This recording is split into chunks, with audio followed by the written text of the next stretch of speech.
Yeah. Live stream in a minute.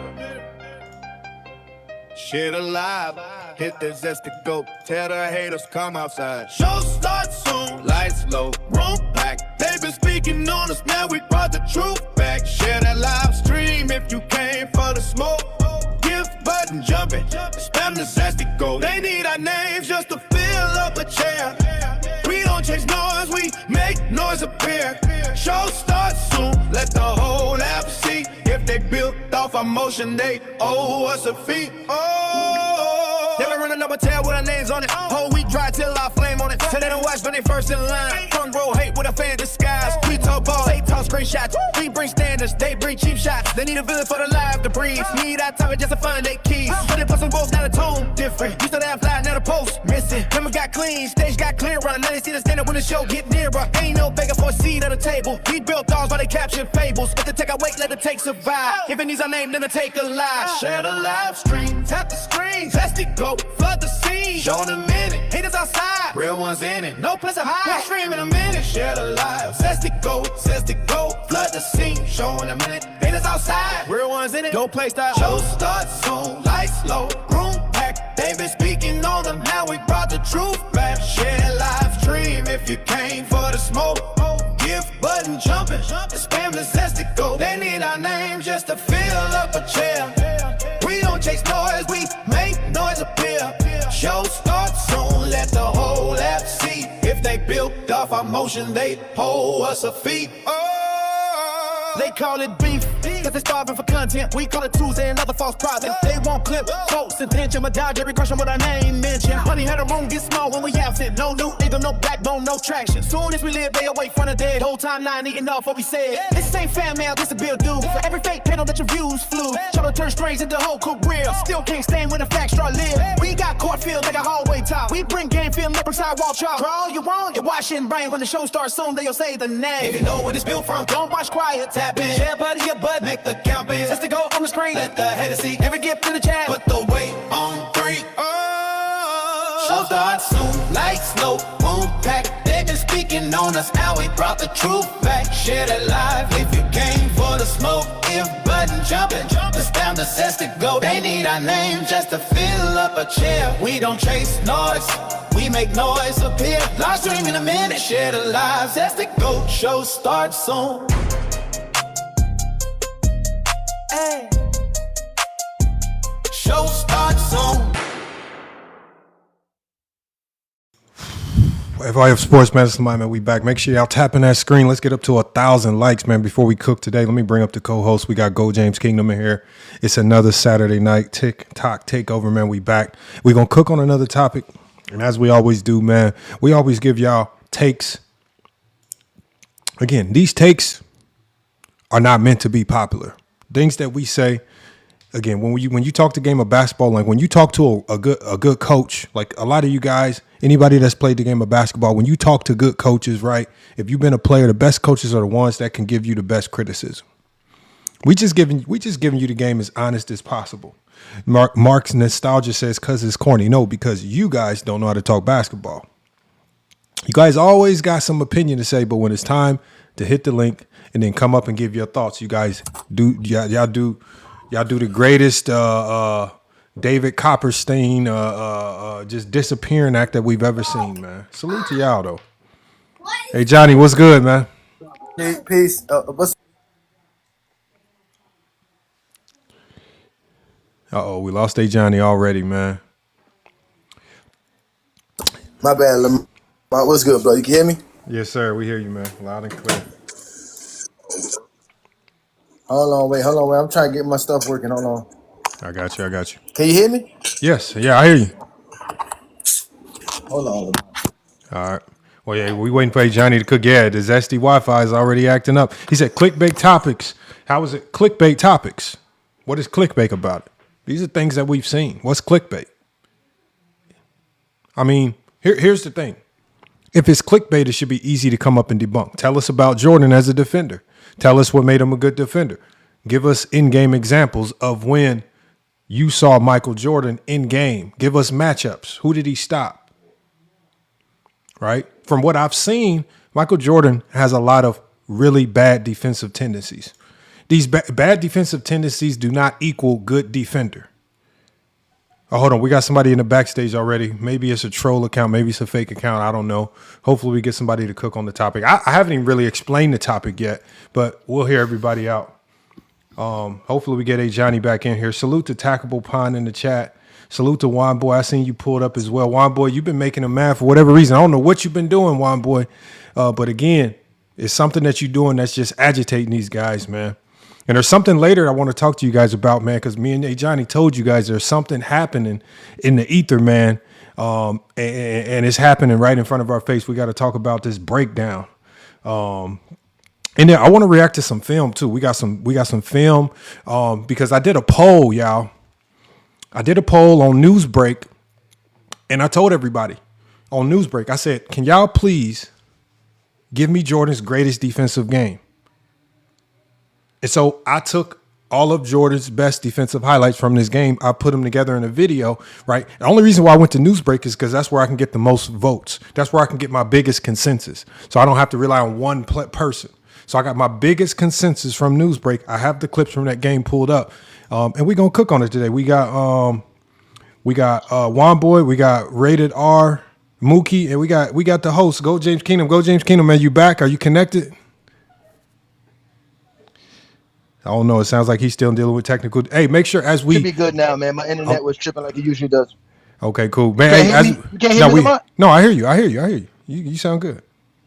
Can you hear me? Oh, you can hear me? Oh, okay. Okay. All right. Hey, man, make sure before we get started, appreciate y'all getting us to over 1K likes. Before we get started, y'all, let's get somebody. We need somebody in here. I appreciate y'all sending the gifts, but the number one gift we trying to spam up today is we got to spam up them zesty goats, man. Salute to TikTok, man, for giving us a new gift specifically designed for our community, man. The zesty goat, man. Make sure we spamming up the zesty goat, man.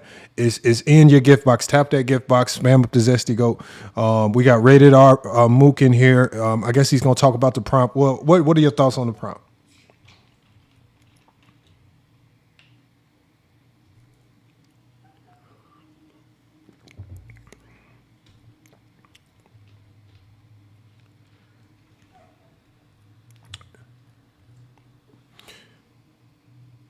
I'm not hearing them. Is Rated R Mook in here? Juan Boy, you with us?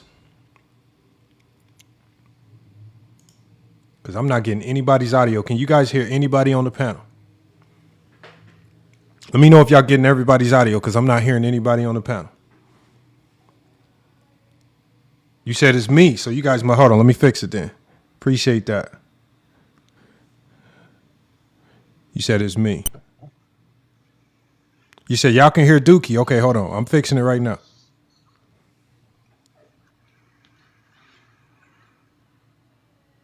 Yeah, Lamar always can. I hear you now, Goat James. I was hearing you at first, but then it went away. But I hear you. Go ahead. Hey, Johnny, go ahead. Hey, I hear you. I hear you now. Go ahead and cook. You can hear us now? You can hear everybody? Yeah, I hear everybody now. Yeah, I think Jordan was an elite defender. Very generational defender at that, especially relative to the era.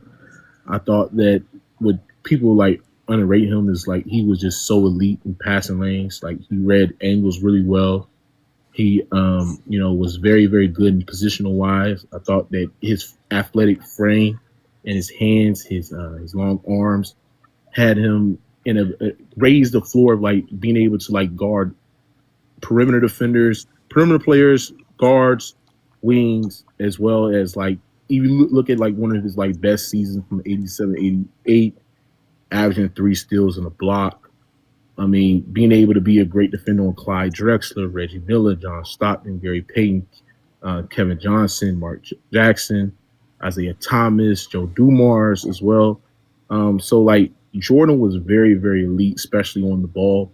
And then the thing with y'all try to put on him by sitting there saying, oh yeah, he gambled, like Jordan was gambling in off the ball. If you actually watch like Jordan, which I did do a lot of studying and my due diligence to watch Michael Jordan, like he was really, really good at this reading the Go, James, man. Chill. Let's hear him out. Let's hear No, him out. I gotta laugh at that, brother, because they always gotta do it, Lamar. Somehow they always gotta implement. Somehow they doing something nobody else is doing. Can you stop laughing? Can you stop with that hunky laugh? I'ma laugh at you, man. That's a stupid Can you comment, stop man. the hunky laugh? Because you don't know half the things I said, bro. Yeah, Stop whatever. with the hunky Man. laugh. Yeah, I What I'm forgot saying more than is- you know, bro. I forgot You more can't than you know. forget. You don't know what a zone is. So I mean, I don't know. Yeah, I know. I don't know what He was just really great at stunting the ball, fake a double, then recover back to his man. I mean, that's still on Karl Malone. What in the 98 finals as well, right? Closing out the game. That was just elite off ball principles. Faking like he was going over and just coming over there and swapping the ball as well on Karl Malone. So yeah, Jordan just had great instincts off the ball, and at times, yeah, every player does gamble and they do get out of position. That happens to the best defenders, especially off the ball. Like that happened to Gary at times. That happened to Kobe. That happened to some of the best perimeter defenders, even Draymond, Kawhi, like even some of the all-time great defenders. They had times where they were literally gambling off the ball, which lead a team in a bad position. The problem is that it becomes a problem when it defeats the whole defensive ecosystem, right? And I just thought that Jordan was like one of the best shot blocking guards ever. So, Hey, Johnny. y'all have a good day. You know I cook your ass. you know I don't know nothing about basketball. you know what when I went to go Google defensive ecosystem, some bullshit came up. But anyway, You don't know what an ecosystem is? No. Anyway, I'm talking to Johnny. Yo, You don't know what an ecosystem is? No, chill.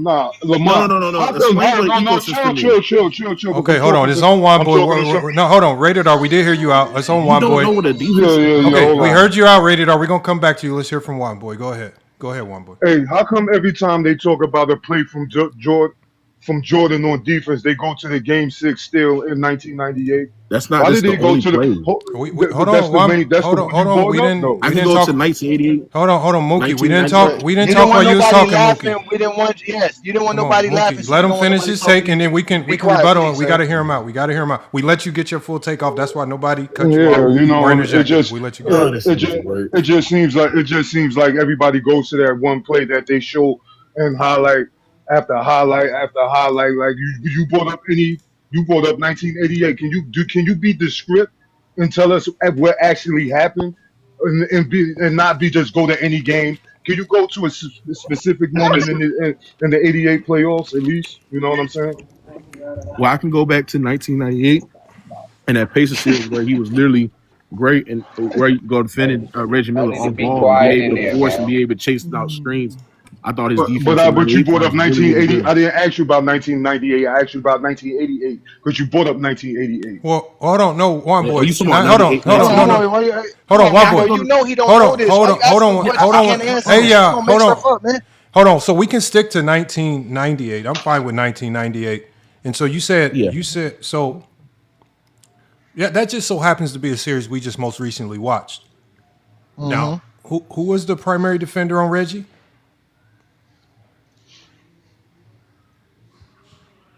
This is the Mookie. You said what? You just brought up 98. You said can't Jordan hear did. You said that Jordan did a really good job on Reggie Miller. My question to you is, who was the primary defender on Reggie Miller on that series? You hear me? Ron Harper. Okay, and then who was the primary defender on Mark Jackson? I think the primary defender of Mark Jackson was, I believe they had spurts at times where they were switching Scottie with Jordan, Pippen. and No, they who had was- Scottie Pippen switching. And who was Jordan's primary? Not Jordan. Who was No, Jordan's? I'm saying.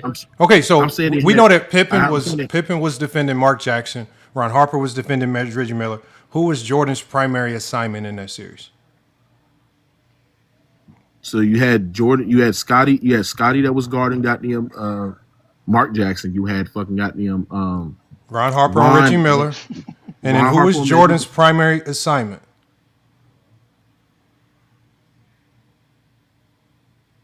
It was Chris Mullin. Shouldn't be that difficult. You said you Isn't that watched it. difficult? You said you No. studied it.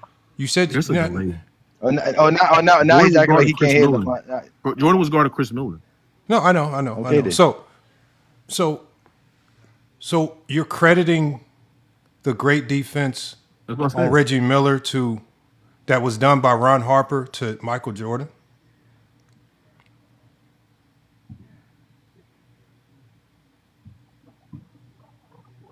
Yeah, of course. I mean, I think Michael Jordan defense on Reggie Miller and switches at time guarding off the action that the Pacers was running was really sensational. Was he not good on switches?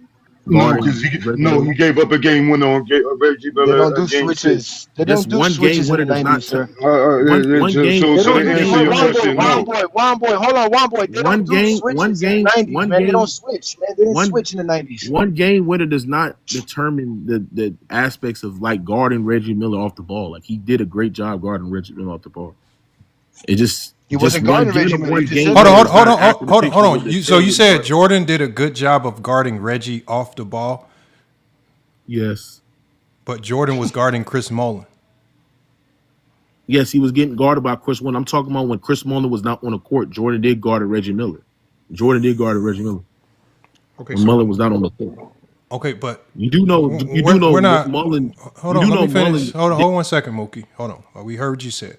I'm just trying to make sense, some type of logic of what you're saying, because in that series, as Larry Bird even talked about, it was Scottie Pippen's defense that was the biggest game changer, right? It was Ron Harper's defense. This is something that Larry Bird even talked about. It was Ron Harper's defense, right? Just being super glued to Reggie Miller all series. It was getting kind of annoying because Larry Bird was trying to figure out multiple ways. He talked about it, but this is something that we actually watched. So Ron Harper, Scottie Pippen, their defense is really what propelled the Bulls in that particular series. Jordan, he was placed on Chris Mullin. That was his assignment. Phil Jackson just basically put him somewhere where if you gamble, it's not really going to burn us. But the primary assignment. Let me finish what I'm saying. Let me finish what I'm saying. So again, Phil Jackson, y'all, is a great defensive coach. Tex Winters, this is a great defensive coaching staff. The one thing that they can't do is they can't take Jordan off the court. He's too valuable for their offense.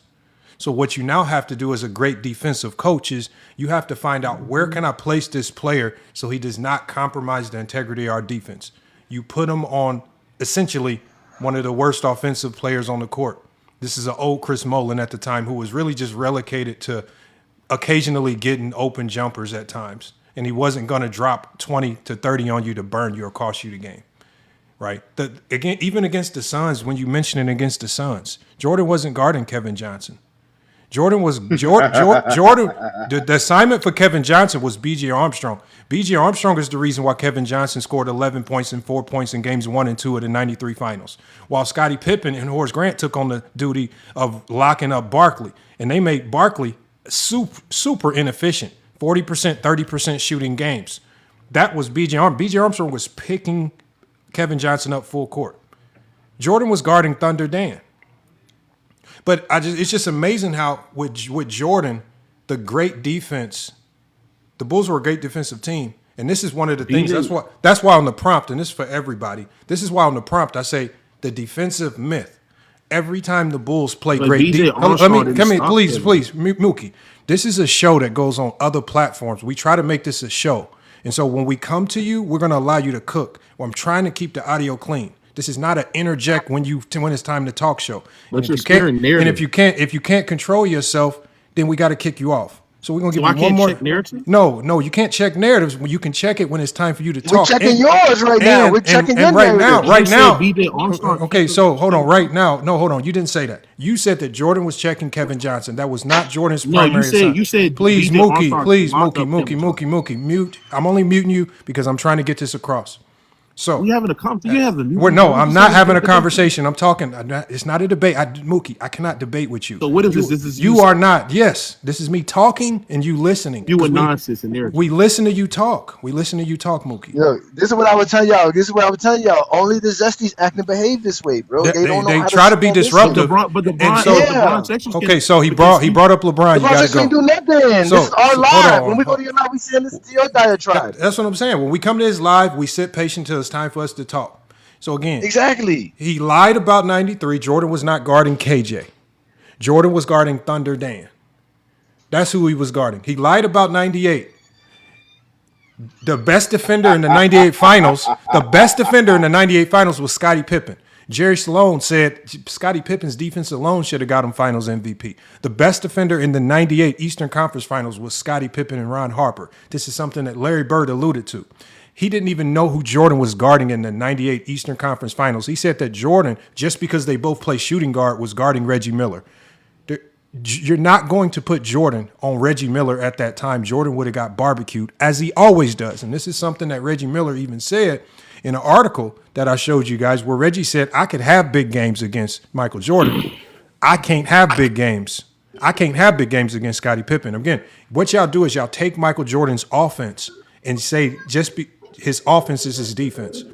I don't know how. I don't know how this. Game 7. Hold on. I don't know who you are. There's other people on the panel that haven't said a word. Bounce, little brother. We might have to bounce you up out of here if you don't wait your turn, man. Come on, man. I don't know why y'all be thinking y'all know these games better than us. Y'all be coming fresh off the streets, walking out of CVS. Y'all ain't watched the game. Y'all going solely off pure memory when y'all was drinking Coors Lights and smoking weed during the game or something stupid. Y'all wasn't even paying attention to these games. We watch these games, man.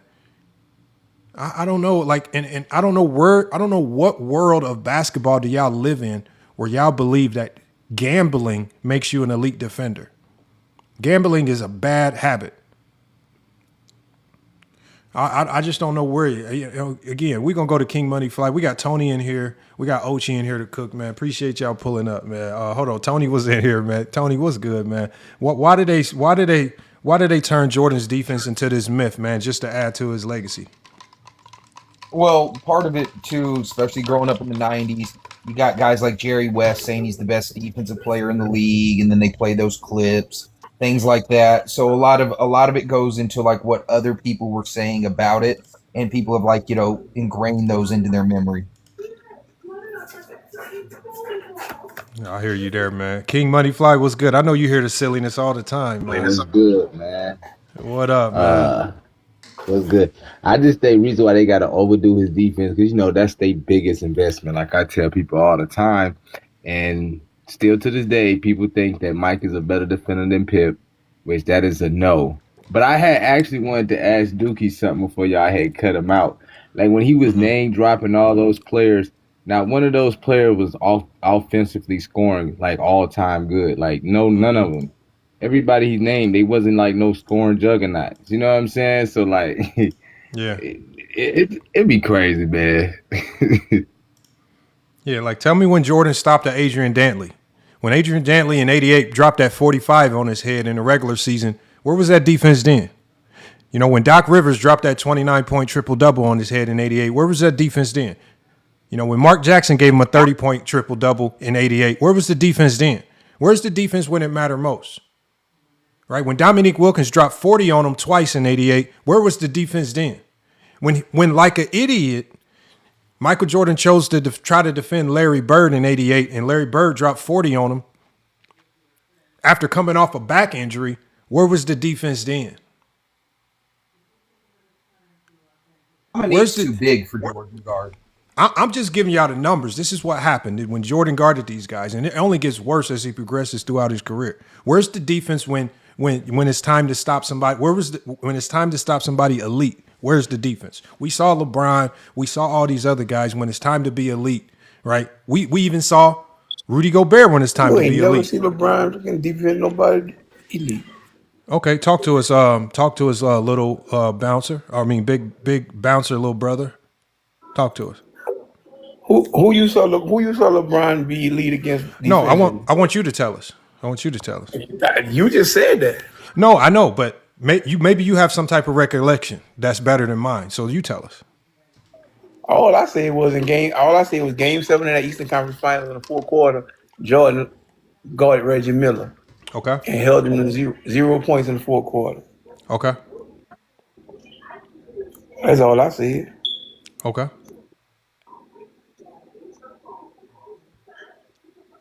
Talk about the defense. What was he doing?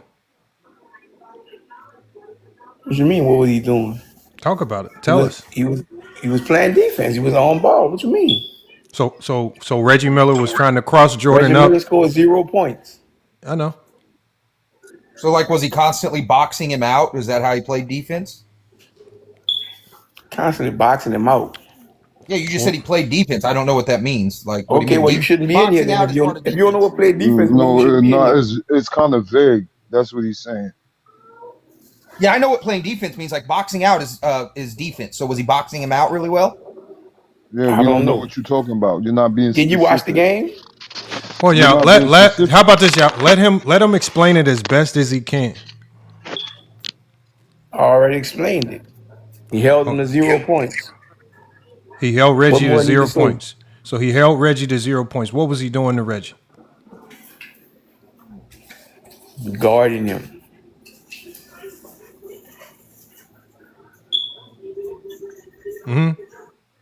And that's why the Bulls won that game 7. That's why they won the series. Now, who was the guard that was coming off the bench that Michael Jordan couldn't contain?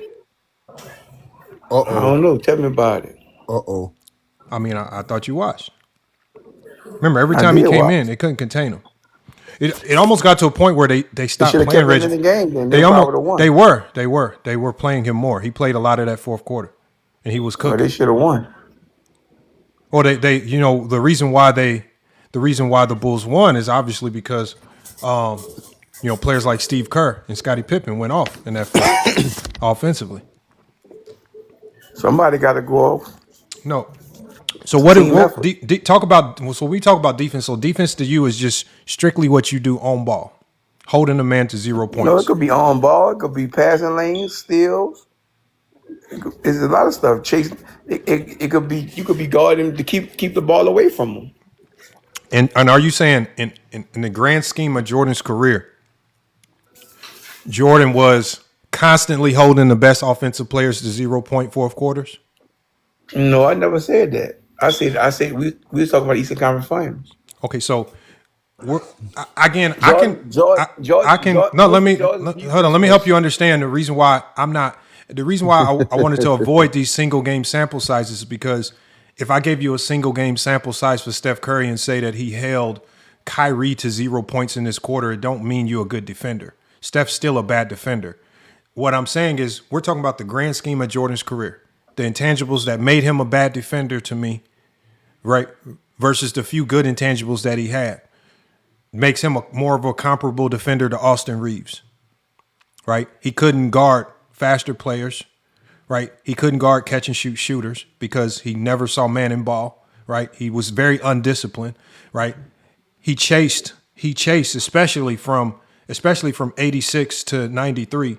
He chased blocks and steals, which blocks and steals never correlate to being a great defender. That's just the end result of a play. Great defense is typically not rewarded with any stat. It's typically rewarded. Shot, not a great defender. That's crazy. Okay, listen to what I'm saying. I said blocks and steals don't always correlate to being a great defender because that's just the end result of a possession. And what I mean by that is you can get a steal or a block because of the great defense of someone else. You're just there to get the byproduct of someone's great defense. For example, Iverson, right? And when they, that year they went on their run to the NBA Finals, Iverson led the league in steals, but those steals were just a byproduct of Eric Snow, Aaron McKee, Dikembe Mutombo, elite defenders around him. Iverson was not a good defender. Steph Curry led the league in steals, not because he was a good defender, but primarily because those steals were a byproduct of the great defense around him. Magic Johnson hold on. Magic Johnson led the league in steals, but that was not because he was an elite defender or because he gambled or because he was good in passing lanes. He only got those steals because of the great defenders around him, like Byron Scott and Michael Cooper and those guys. So again, when you say these things, steals and blocks are typically a byproduct of the great defense of others. Maybe people are funneling them in your way. So you cannot give me blanket steals and blocks and pretend that you're selling me some great defender. And again, you got to level up your basketball talk. You got to give me something a little bit better than that bounce, little brother. I don't know what else you want. If you say steals and blocks don't correlate to defense, I don't know what does.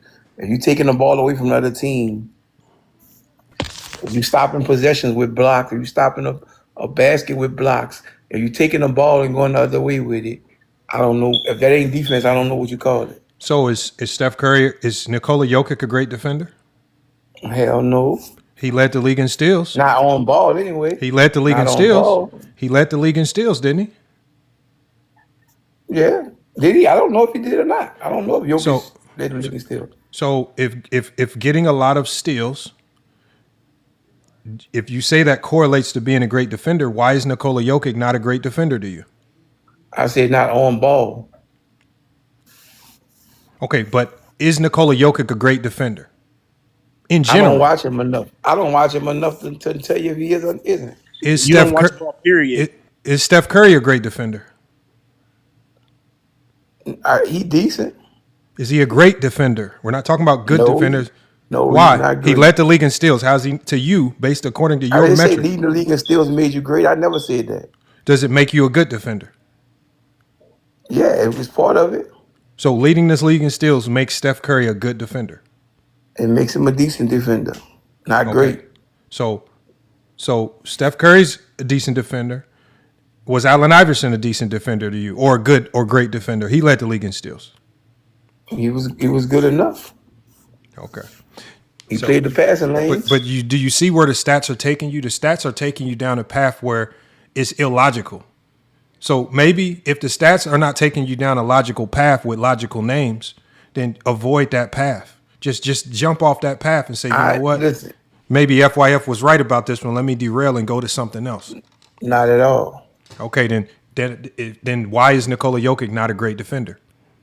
I see he's not a great on-ball defender. I've seen the times I've seen him, I've seen people blow by him. I ain't never seen him stand in front of nobody. So what makes Jordan a great on-ball defender? I've seen him in front of lockdown people. Give me an example of who. I just gave you an example. Reggie Miller. In the 98 Game 7, Eastern Conference Finals, he took the job. What else you want?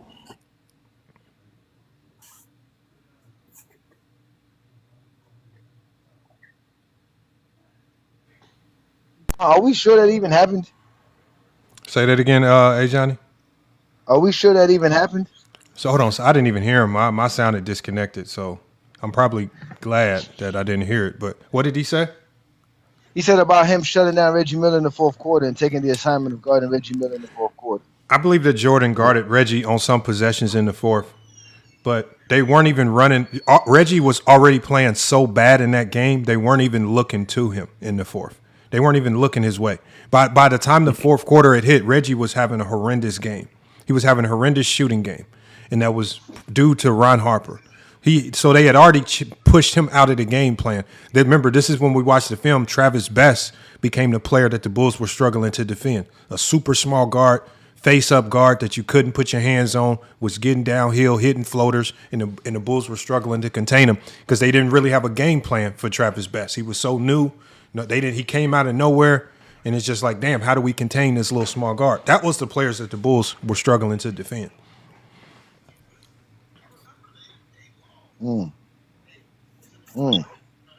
Not to mention, Jordan got fake steals and blocks on his resume.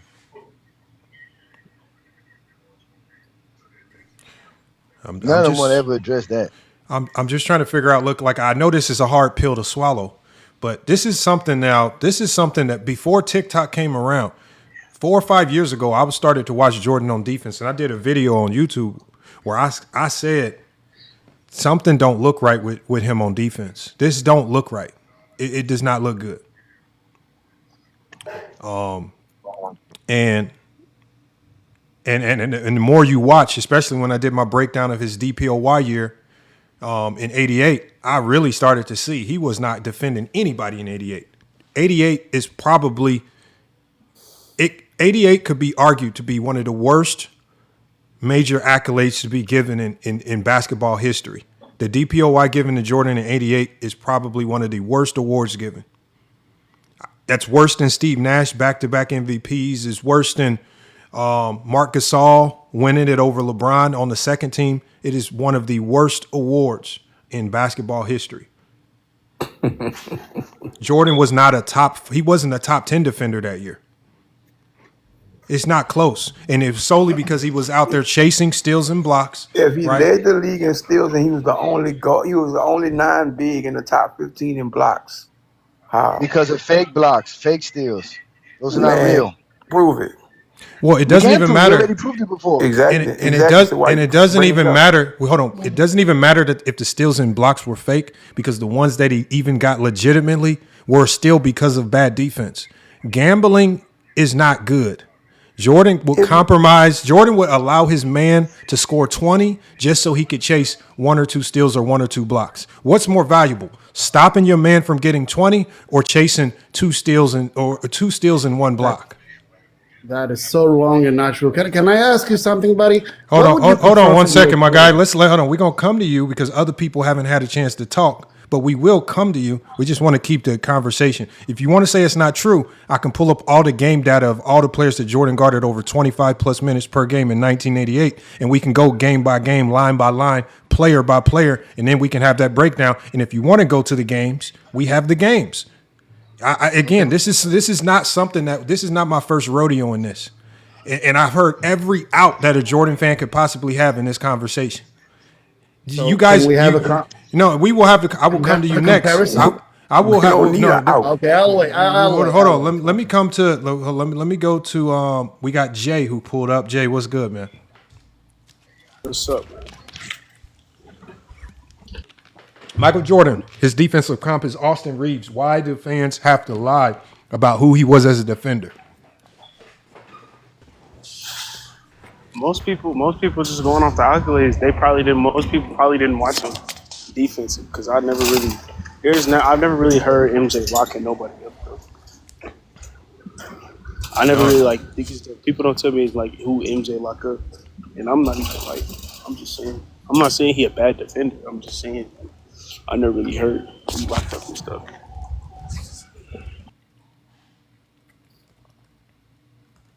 That is a fact. Hold on. We'll go to hold on. What I don't see his name. I guess his name is Jay. What up, Jay? John. What you got? I'm John. Yeah, 2 questions actually. First of all, what you've said about Michael, padding stats. If you really want to do this research objectively, you'll need to go for each and every player in the 80s because that was something that was a trend. Betting stats for each and every player, the defense, okay? It wasn't only Michael. If you want to go and focus on MJ, you'll need to go and do the same standards on any other player, and then you'll see that they did padding to each and every other player. This thing has been debunked years ago, bro. Years. Well, I said. I mean, it's not just even so you that can it's a just so you can move past that. Debunked. Just so you can move That's past a that. lie. Just so you can move past that. I said, irregardless if they were padded or not, they do not correlate to being. Even if you give them all of them as legitimate, they don't correlate to being a great defender. So let's, for the sake of this conversation, let's just say, for the sake of for the sake of the conversation, let's just say that they're all real. I don't care if they're real or fake. Tell us how Jordan was an elite defender instead of, because I feel that he was defensive comp was Austin Reeves, and it's shown in the film, and it's shown easily in the film. Just because that's how you feel don't mean that's what it is. 1 second. Yeah. It doesn't mean anything. Let me ask you something about this. You can just tell me. Just tell me. You don't have to ask me. Just tell me.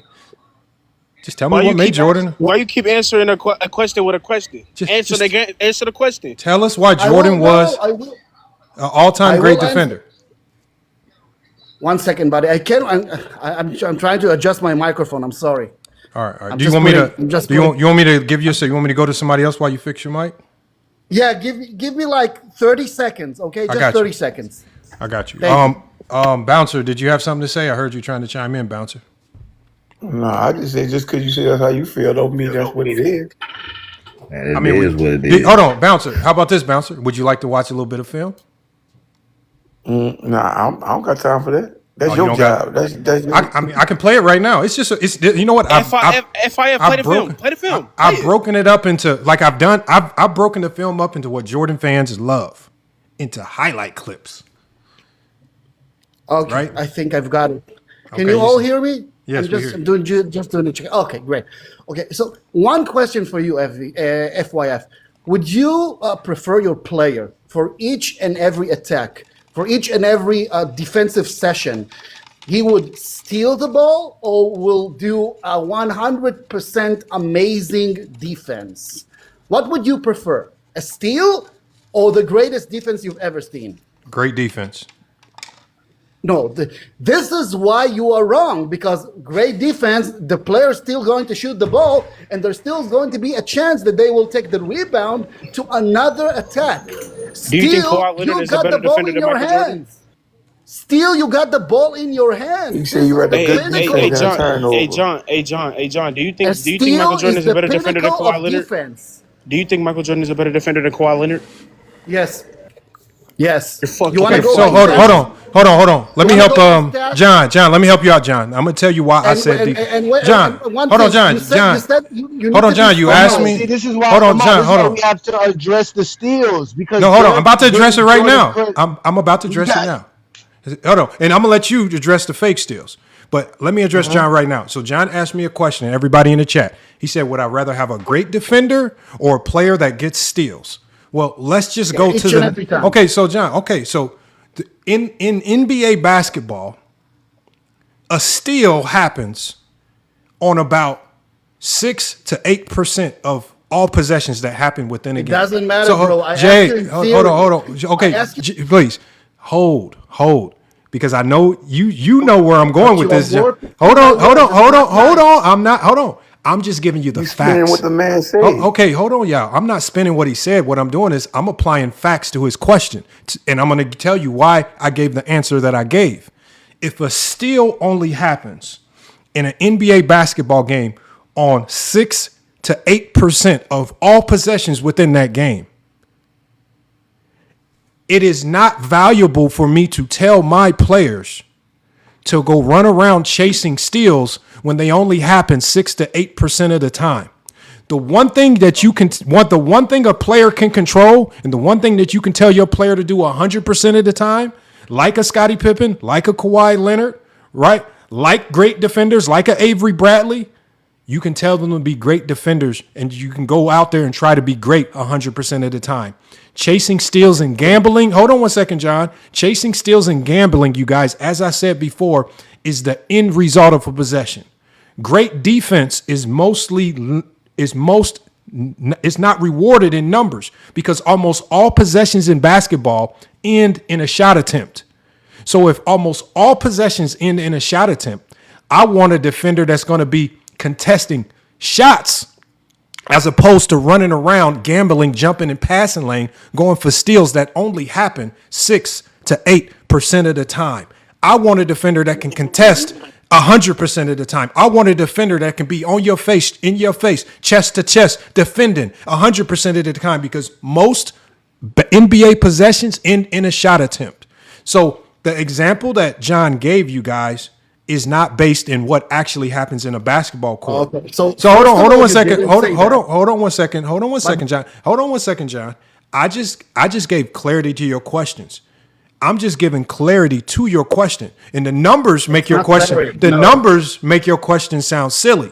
Why would I have a player chasing? Hold on, John, hold on. Why would I have a player chasing an event that happens 6 to 8% of the time when almost 95% of possessions end in a shot attempt? I want a defender that's contesting shots, defending shots. Basketball. This is why. You don't understand basketball. I understand. I could tell if you. I would love. Hold on one second, Jay. I know. Hold on. I understand the value. That's why I've won 2 national championships at the collegiate level. That's why I've won. That's why I've won championships coaching. How many championships have you won coaching, being the best defense in the country, John? None. Matter, bro. None. So we're going to move on to somebody else because, again, once you start trying to play the card of basketball knowledge, you can never play that with me. We're going to pull to George Phillips. Yes, I know. That's a lot of authority on your head. We're going to go to George. What's good, George? So this is saying that Michael Jordan is only as good as defender as Austin Reeves? I don't understand what this is saying, so I'm trying to understand. I mean, now, hey, Johnny does say Zesty Jeffries can't read. But it is very clear. Michael Jordan's defensive comp is Austin Reeves. His defense has been extremely exaggerated by his fan base just to make his legacy untouchable, to believe what they believe to be untouchable. So who voted for all defensive first team defensive player of the year? The fans or who voted for that? Who make those votes? I don't know. You tell me. It's changed throughout the years. I'm not sure.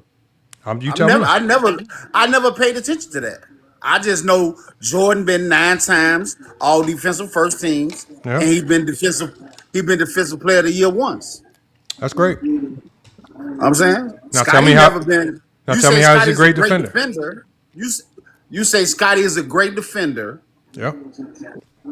But he's never been defensive player of the year. I know. That's true. And he how many defensive all first teams he got? Scottie? A lot. What, 5? More than that. 8 or 9. I don't know. I don't know the exact number. He has a lot. Scottie is good. He has more all defensive selections than Michael Jordan. He got more defensive what than Michael Jordan? More all defensive selections than Michael Jordan. Michael Jordan has 9. Scottie has 10. All right, well, that's one more, but that don't make him a better defender. Scottie was good. I'm a Bulls fan from Chicago, true and blue. Scottie wasn't even the best at his position. Who is a better small forward defender than Scottie Pippen? You said defender? You said he wasn't the best at his position? He wasn't the best. Just defense ain't just your position. That ain't the only thing you got to do. Who's the better small forward in 94, 95? The best 94, 95. Who's the better small forward? Grant Hill. That's who. Wait. Who was the better small forward? No. Who was the better small forward for the entire 90s than Scottie Pippen? Grant Hill. Okay, Grant Hill isn't in the league in 94, bro. How's he a better small forward than Pippen? When Grant Hill came in the league, he was better than Scottie. No, 19 point a game rookie Grant Hill is better than Scottie. Yes, he's better than Scottie. I watched. So why he wasn't making? Oh wait. So why was he making all NBA and all defensive? Like I didn't say he was a better defender than Scottie. No, I said all NBA. I said all NBA and all defensive. Why wasn't he doing that over Scottie? That's why I asked you to vote for it. That's why I asked you to vote for it. No, you brought up these selections. We don't bring up these selections. We tell you how people play, how great they are without these selections. Y'all cannot. That's why the selection don't matter, then, right? That's why. That's why he says it's a myth. It's all. Do the selections matter? Yes or no? To you, it does. All right, well, it don't matter to y'all, so y'all go. Okay. No. Don't throw your statement on us, sir. Don't throw your statement on us, sir. If we tell you that selections matter, then we're gonna tell you Scottie's 10 is better than Michael's 9. You're not going to accept that. Hey, let me let me read this to you. This is from Reggie Miller, who was he got defended by Pippen and he got defended by Jordan. Reggie Miller confirms that Scottie Pippen was a better defender than Michael Jordan, and he says he was guarding 1 through 5. And in this article, Reggie Miller talks about how Pippen put the clamps on Mark Jackson in the 1998 Eastern Conference Finals, right?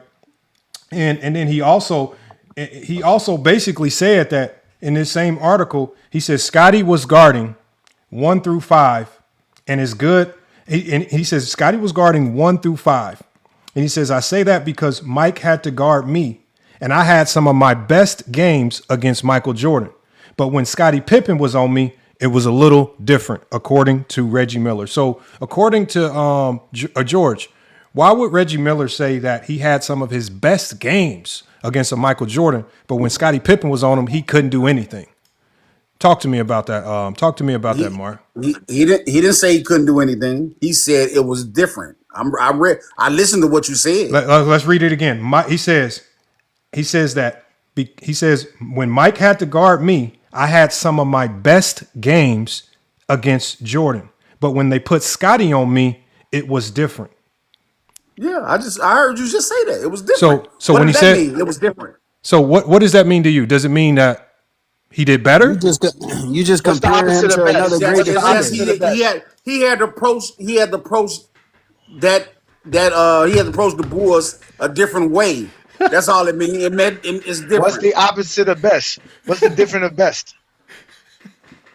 You said say it again.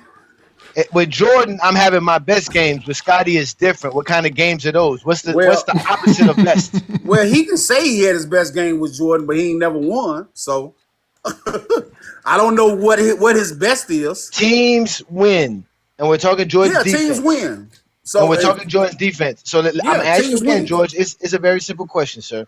If he's saying versus Jordan, he's had his best games, but with Scottie, it was different than the best games. What was that difference? It has to be the opposite of best, correct? It's not equal. He can't say it's the same. So he can't say I'm balling against Scottie too, because there would be no reason to say I had a difference versus Scottie.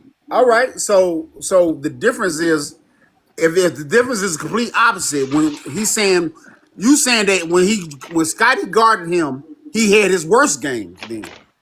That's exactly what he's telling you. That's exactly what he's telling us. That's exactly what he's saying. I understand what you're saying. Back in those days, I watched every Bulls game, and I don't remember Reggie Miller having no bad game. What? I don't remember. No matter who was guarding him, I don't remember Reggie Miller having no bad game.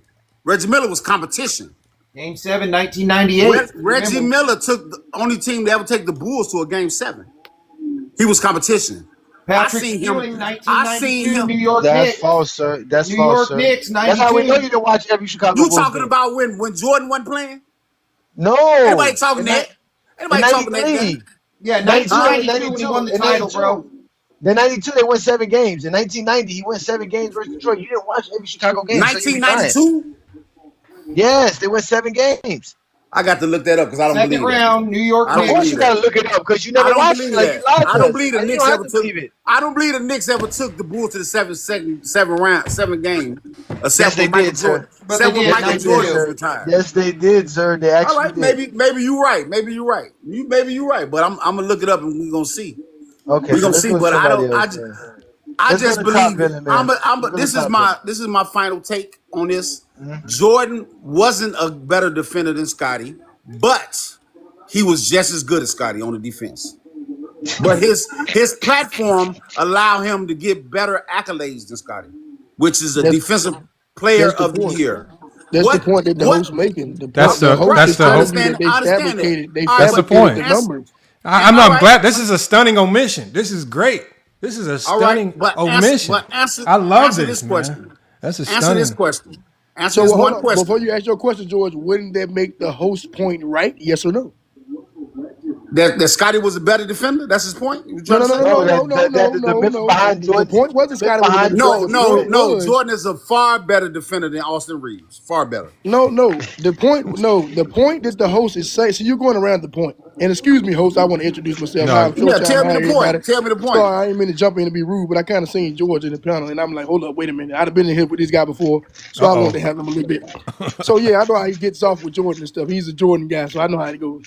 What he's saying is Jordan is for a fact that his defense is fabricated for his story in the case of when it's come being the greatest player of all time. They fabricate like he's this lockdown defender, and he's not.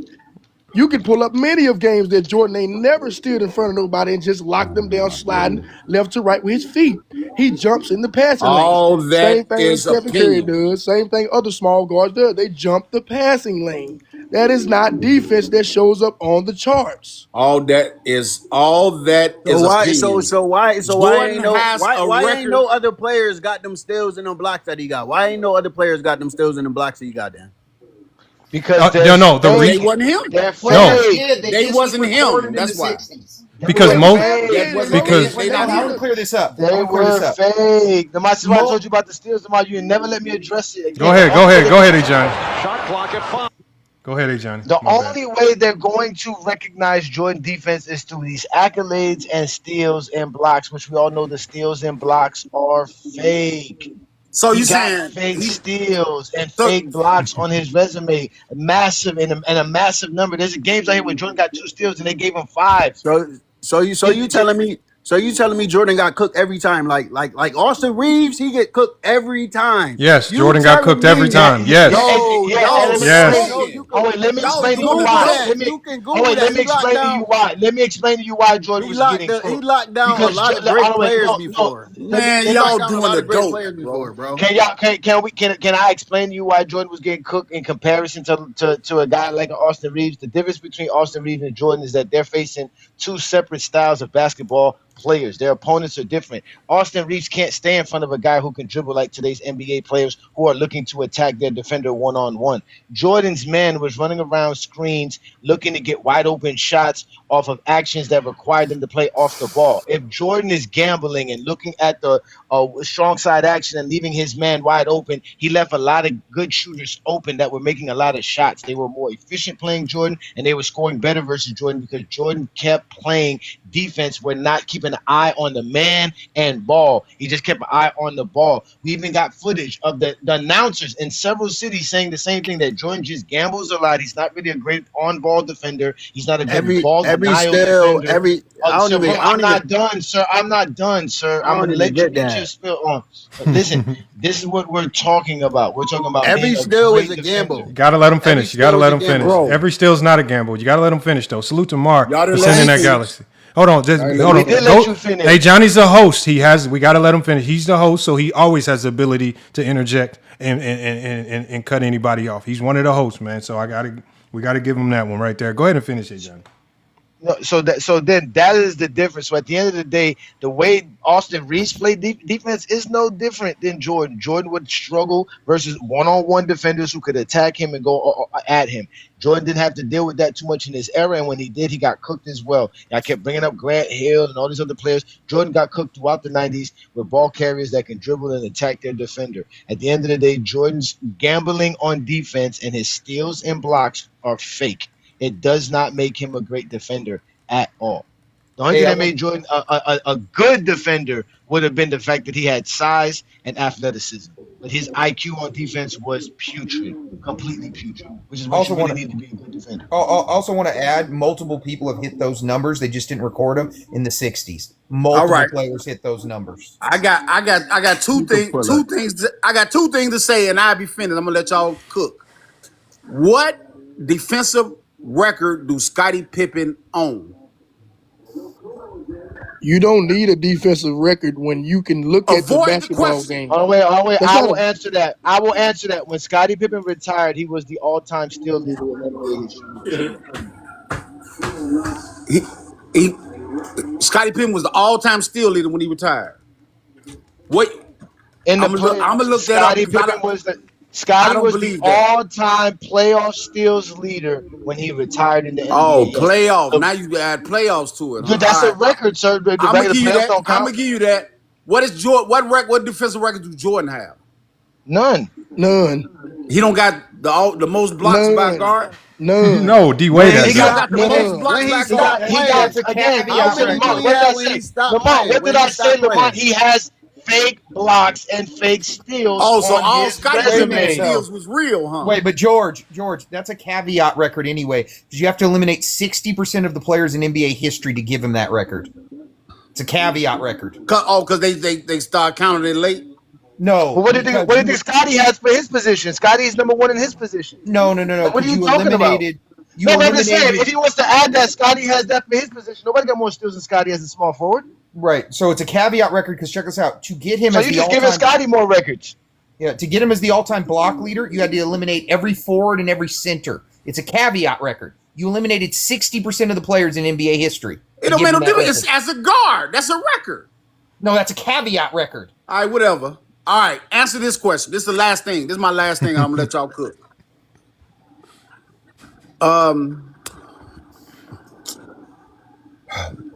If people did good when they played against Michael Jordan, if they did good, y'all say they was torching him or whatever y'all say they was doing offensively, Michael Jordan couldn't stop him and all that stuff.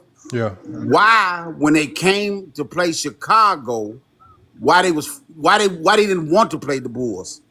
Why they didn't? They was the best team to play back then, bro. Yeah, they're a good team. So when y'all man, Scottie Pippen the best Chicago Bull ever. He's the best defender. He is.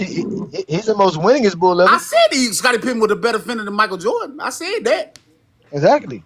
But he's not the best. He's not the best. If you Right, so if you how- was so drafting how- a team and you had the chance to draft Michael Jordan or Scottie Pippen, what's your choice? I'm gonna take Jordan. What? We're taking Jordan. There's no question. Wait, George. George, you're not gonna change this conversation from Jordan's defense to a Scottie versus Jordan conversation. on, Like, bro. what are you talking about, bro? We talking about Jordan's defense. Now he done made this a conversation about Jordan versus Pippen. What are you talking about, bro? This is just defense, y'all. Okay, If I wanna compare win, I'm it. taking Pippen. So tell me what makes him comparable to Austin Reeves at defense.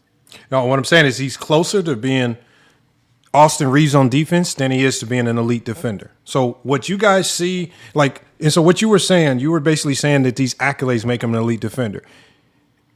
I look at his. No, I'm not. Because there's nothing. No, because what I'm saying is. what you're saying, but hold on. I watched a lot of- so top villain. Let's just do this. We're gonna go to Jordan's greatest defensive year by accolades, 1988, and I want you to tell me. I want you to stop me when Jordan has a great defensive game. All right. And these are all players that Jordan defended 25 plus minutes. So this was his primary assignment each game. All right. And this is an era with illegal defense. So one-on-one defense, on-ball defense is king in this era because of the illegal defense. Off-ball defense is not as impactful in this era because you can't really zone up. Man, one-on-one defense is king. All right. And I'm not even going to say names, right? I'll give you the name when you tell me to stop. All right. 17 points on 53% from the field. 35 points on 51% from the field. 20 points on 75% from the field. 26 points on 66% from the field. 36 points on 46% from the field. 45 points on 76% from the field. 20 points on 61% from the field. Now, these are all players that Jordan was defending. I'll give you the names later. And I'm going game by game. Just tell me when we get to a great defensive performance. 18 points. 18 points on 43% from the field. 26 points on 58% from the field. 17 points on 56% from the field. 17 points on 46% from the field. 19 points on 52% from the field. 21 points on 55%. 18 on 43 could be good depending on the name. No, I didn't say 18 on 43. You did at one point. You said 18 on 43. Oh, 18 on 43. Okay, that was Paul Pressey.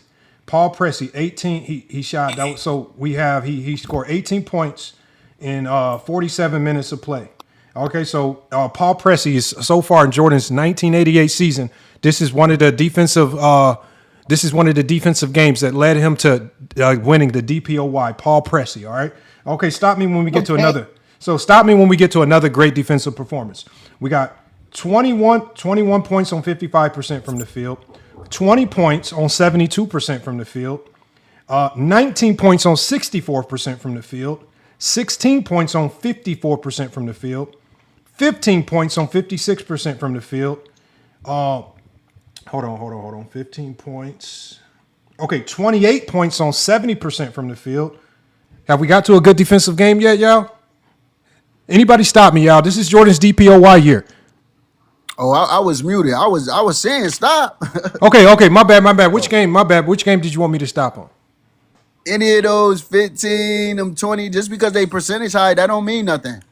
Okay, so how many minutes did they? How okay, many so minutes hold did on. they play? Hold on. Let me give you the name. Hold on. I'm gonna give you the name. So the last 15-point game that I stopped at, it was Craig Elo, 15 points on 56% from the field. How many minutes? Craig Elo played 35 minutes that game. That's a great what? Craig Elo was the third, fourth option on that team by mine. Okay, okay, give me another 17 because you just said 17. Okay, hold on. We got you said so. That's who he defended. Okay, so far we got another great defender on your team. Hold on. So far we got Craig. Remember, this is 88. Pippen isn't even.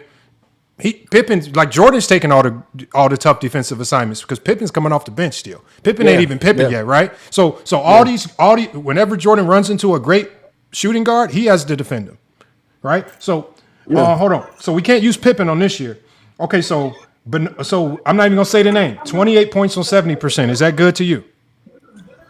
You said what? The next player scored 28 points on 70% from the field. He shot 14 of 20 versus Michael Jordan. Oh, no, that's not good. Okay, what about 17 points on 50% from the field? This guy was a Yeah, fourth that's great. pick. Okay, what about That's great. What about 16 points on 50% from the field? That's great. What about a 29-point triple-double on 63% from the field? How many minutes did he guard him? I'm pretty sure He guarded him didn't guard 25. He guard in this game. In this particular game, the exact minutes that he guarded Doc Rivers was 31 minutes of the 39 minutes that Doc Rivers played. Doc Rivers scored 29 points, 15 assists, 14 assists and 11 rebounds. 29-point triple-double, shot 63% from the field. Okay. Next one. Okay. Now you might got us on this one. This guy scored 18 points on 37% from the field. Okay. That's Otis Bird's song. That's great to you? Okay, keep going. You gotta keep going. No, we're trying to tabulate the defensive performances that got him to DPOY. So we got Paul Pressey, we got Craig Elo, and we got Otis Birdsong. It don't matter. It's all about it's all about who in front of you, bro. Okay, what about it's all about who in front of you? What about 38 points on 58% from the field? No, that's not good. Okay. What about 20 points on 56% from the field? That's good for how many minutes? This guy played 28 minutes. Jordan guarded him for 26 of those 28 minutes. That was Adrian Dantley. That's good. That's okay, good. What about 25 points on 50% from the field? How many minutes? The guy played 36 minutes. It's Bernard King, 25 points, 50% from the field, shot 9 of 18. That's good. That's good defensive. That's that's one of them guys. That's one of them guys right there. Bernard King. Okay, what about the next Bernard game? King? Okay, hold on. Next game. One of them guys. Hold on. Next game. The guy scored 41 points on 50% from the field in 39 minutes. I mean, how long did Jordan guard him? This is DPOY. Okay, Jordan guarded him for 32 minutes of 39 minutes that he played. 32 or 39. Who was it? Who was that? Dominique. Come on, man. How much did Jordan have? I don't know. Your offense can't be your defense. What did Jordan have, man? Your offense can't be your defense. You gotta listen though, bro. Jordan offense gotta be his defense. Your offense ain't your defense. Listen though, bro. Yeah, okay, hold on. You got a great defender. Okay, you got a great defender, like, just tell us, was it good or bad? Was it good or bad? Just tell us. No, that's not good. Okay, we'll go to the next game. This guy scored 23 on 46% from the field. That's good. That's good defense? Yeah, that's good defense. So that's Eddie Johnson, 31 minutes. Jordan guarded him for 27. He shot 7 of 15. Eddie Johnson was not a number one option either. But he scored 23. I know who Kevin Johnson is. No, not Kevin. Eddie Johnson, Eddie. not Kevin. Eddie Johnson. Eddie Johnson from the Sonics? Yeah. Yeah, but this he is was when he was good. on the Suns. And he came off the bench for the Suns. Okay. Okay, hold on. Sixth man of the year. Hold on. You might have one right here. The guy shot 14 points on 35% from the field. Is that good defense? Come on, you know that's good defense. Okay, that's Terry Teagle. So It don't so matter. far, It don't so matter so who far, it so far we You can't got. tell me. Hold on, So you no, telling me- I agree. That's good defense. I agree. No, hold on. That's Hold on. good I just wanna defense. say one thing. That's So good you defense. telling me during that whole defensive run, every good player cooked him? That's what you Yes. Everyone. Yes. I don't believe that. And I have that's the only, full- that's only hold one on, year, hold on. too. That's Hey, only one hold year. on. No, this is his DPOY year. Hold on. I'll just to speed it up. Again in 1988, the year he won DPOY, all-star players. If you all the all-star players that Jordan defended, they shot 50% from the field. So against all-star players in that particular year, all-stars averaged 25.1 points per game on 50% from the field versus Michael Jordan. If you're a non-all-star players against Michael Jordan in 1988 averaged 19.1 points per game on 51% from the field. When you go to the playoffs, it's still the same because he played 2 rounds in the playoffs. He had to defend Ron Harper versus Cleveland. He had to defend Adrian Dantley. And those two combined scored 18.2 points per game versus Michael Jordan on 50% from the field. This is your DPOY. Consistently getting cooked, consistently getting barbecued. Man, let me ask you. Me and you on the same team. Hold on. That's only 1 year. Hold on. Let me ask you Only 1 this. year. Hold on. We got what's his name? Top Villain. Me and you on the same team. All right. Okay. Me and you on the same team. Okay. The first game of the season, homie dropped 40 on my head. You know what? Hey, you know what? FYF, we'll get him the next game. Next game, somebody dropped 25 on my head. Dang, you in Top Villain, you say, you know what? Next game, we gonna get him next game. The next game, somebody dropped 28 on my head. Damn, how many times you gonna keep coming to me saying we gonna get him next time, man? We gonna stop him next. How many times we gonna do this before you just say, damn, FYF, you trash at defense, man? We gonna have to put your ass on the bench. How many games do I gotta get cooked before you realize I'm just trash at defense? I can't, bro. I can't get with the Jordan trash on defense, man. I just can't see it. You could look at the. I don't care how much film you look at. You gonna see where he was great at on defense. Ain't no way, bro. Austin Reeves. You know how bad Austin Reeves is on defense. Watch this. So I'm gonna show you film. Tell me if this don't look like Austin Reeves. All right. So hold on. Let me put this on the screen. So tell me if this don't look like Austin Reeves.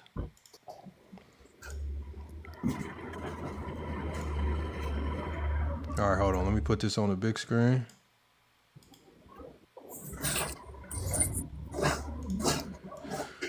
All right, we're gonna watch a little film. I don't want to cut it off. All right, y'all can see that. All right, we're gonna do a little film, man. Hopefully, can y'all see that? Perkins from downtown. The clock running. Shot clock at 5. Perkins from downtown. The clock running down. And Perkins goes for 3. He's got it. He went for the jumpers, and that's the case throughout the regular season. Devon's off a beautiful on Magic, who now is attempting to. Little baby. Need a double team. Get dimed off. That wasn't on him. Okay, you want us to do we want to rewind the play? So Jordan guarding Magic 1-on-1, about to get cooked so bad. You know how big I was about to say. You know how big Magic is compared to Jordan checking him. But this is one of the greatest defenders in NBA history. Come on, bro. I know. Come on, man. Michael Jordan, like 6'5" for real. But what does your defense mean if you can't do it against the best? If you can't do it when it matters most. He locked up Magic before, though. Okay, so it should show, right? This is when it matters most, right? I'm telling you, though, he locked up Magic before. Okay, but this is he locked him up. Okay, so we about to find out. Let's just finish watching, because maybe we'll see some great defense. I haven't seen this clip all the way through. This is 3 minutes long. Jordan got the help, and Magic gave it up. He has Byron Scott open, and that got a little fadeaway to get room. Oh, Magic penetrating and able to convert. Wally did not see it. Little baby. Magic spinning and then dumping off to Center. Little baby. Look at the little babies. Little kids in the post. Magic looking to get into it offensively. Damn, Jordan. Okay. Damn. Same move. Again, Magic looking to put him over. That's because Jordan keeps reaching, Lamont. Because he keeps reaching. They have to send doubles. They send in doubles. Hold on. No, look at Austin Reeves. Reeves. Look at that. Look, they got to send a double, Dime. He's way bigger than Jordan. Hold on. Defend Jordan, wall up, 2 hands. Dime. That's horrible offense, Lamont. That's the best point guard ever, too. Like, what? I mean, look, man, look. If you can't do it versus the best, then what is it? What does it mean? You can't tell me you stopped Craig Elo talking about you one of the greatest defenders. Screen, no navigation. You Easy. can pull up. Easy. Pull up clips. Hold on. Let's just finish. Hey, send me a clip and I'll play it. Okay, Magic in the post, a little light work, baby, dime. Look again, once again in the post, babies. What's going on, man? Again. Okay, Magic, same move. Oh, damn.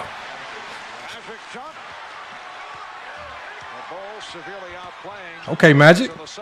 Dime, because he need a double. Oh, cross.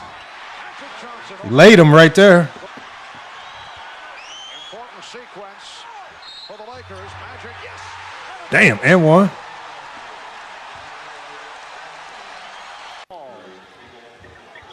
Once Magic feels the pressure by Jordan on one side, he turns the other way, splits the defense. Show the clip. Oh, hold on, it's almost over. Magic.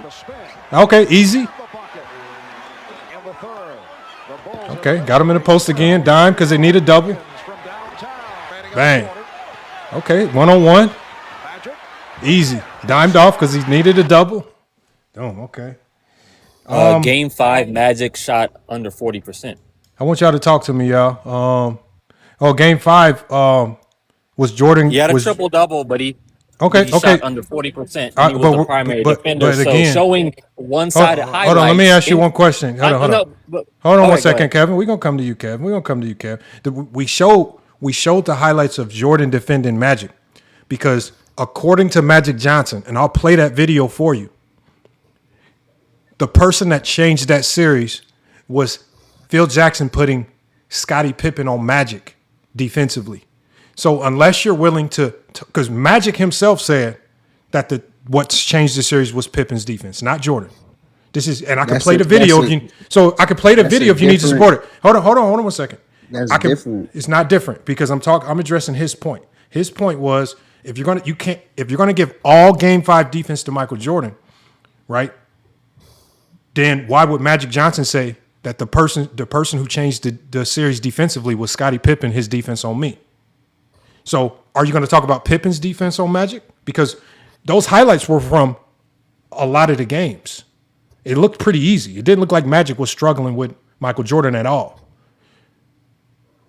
Now I can show you that when he did lock him up. I can show you when. When did he lock him up? Look! All you gotta do is look it up, bro. He locked him up. Okay, so when? When did this happen? Because it was Pippen's defense that stifled Magic in that series. Bro.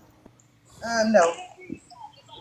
Bro, he locked up a lot of players, bro. Oh, Magic, Clyde. When did he lock Clyde up? He locked. Look it up, bro. It's right. All you gotta do is look it up. Okay, so I can just go to 1988. I promise you. In 1988, it's a couple of them. Hold on. In 1988, when we go to Clyde Drexler, let's go to Clyde Drexler. Clyde Drexler dropped a 42-point triple-double on him in 1988. Yeah, but Clyde was that guy, and how much did Jordan drop?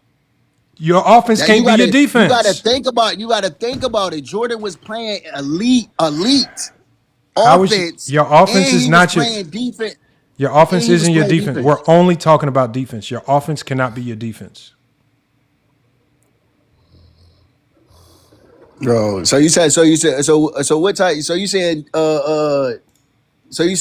Jordan defense was trash? That's what you're saying. Well, unless you can give me any examples that show his defense was elite. Where's the film? What film? Give me the game. Give me the game. I just told you. Give me one game. You just showed me a clip of Magic putting the works to him, and I'm telling you that Jordan locked him up before. That's only one video. What game? I'll play the game. What up, Johnny? Lamont, you were the first person to tell me, and I didn't realize this until you said it. Yeah. You were the first person to tell me that they used Jordan's offense to say how good his defense is. They always say this. How much did Jordan score? If a person is dropping 35 a game and playing defense at the same time, come on, bro. You're not playing defense. That make it even better. That make him even better. That make him even better, though. If he's scoring 35, you know how much wind that take. You know how hard you got to work. Come on, bro. That make him even a better defender. We're trying to tell you he's not playing defense. We know what he did on offense. He's not playing defense when we telling you. I don't get everybody not saying he the greatest, but he was one of the greatest. He could pull up all the great defenders. So Ty Villain. So when all the great defenders. Hold on. So when Luka, you could poke holes. Hold on. So when Luka give you 40, does that mean he played good defense? If his man dropped 40, let's say Luka dropped 45, but his man drops 40. Did Luka play good defense because he outscored his man? Luka not a defender, so that don't even. You see what I mean? Comparing him to Austin Reeves is crazy, bro. I ain't gonna lie. All right, so we're gonna play another clip of Jordan's defense, y'all. Maybe I got it wrong. So somebody just sent me a clip. Play one when he playing good defense. I don't even know what this clip is. Hold on. Somebody just sent me this clip in my TikTok DM. They said play this clip, so I'm gonna play it. He asking you to find LeBron Jordan playing good defense. We keep telling him we've never found it. We can't find it. There's no way to find it. They said game 2 and 5. Game 2 and 5 of what series? I don't know. I think the Lakers 91. They just said game 2 and 5. All right. Nah, because in game 2, Jordan got in foul trouble. They put Pippen on exactly. On Magic. Yeah, and what happened in game 5 was they had no Byron Scott and no Worthy, so it was just all Magic. Magic was trying to do much, and they were able to really clamp down on Magic in game 5 for sure. All right, hold on. We're gonna play this one. I'm just saying what he said in the chat. I wasn't like defending. I know what they say in the chat. They're more than welcome to come up here, man, and have a conversation with us. He said man. Doc Rivers didn't have 29 and 14, but I don't know. He did. Yes, he did. I got it. We can put, the game is on my channel. The game is on my channel on another platform. We have a commentator. We had a commentator saying Jordan's defense is similar to Larry Bird and Rick Barry in 1988. All right, so we're gonna watch this, y'all. I haven't seen this clip. Appreciate whoever sent me this clip. I'll give you a shout out. I'm gonna go look at your profile name. I'm about to play this clip. They told me to play this clip. They said this is Jordan's defense. So hold on, let's see. I want to make sure it's sized correctly. All right, here we go right here. Let's see if this is any better.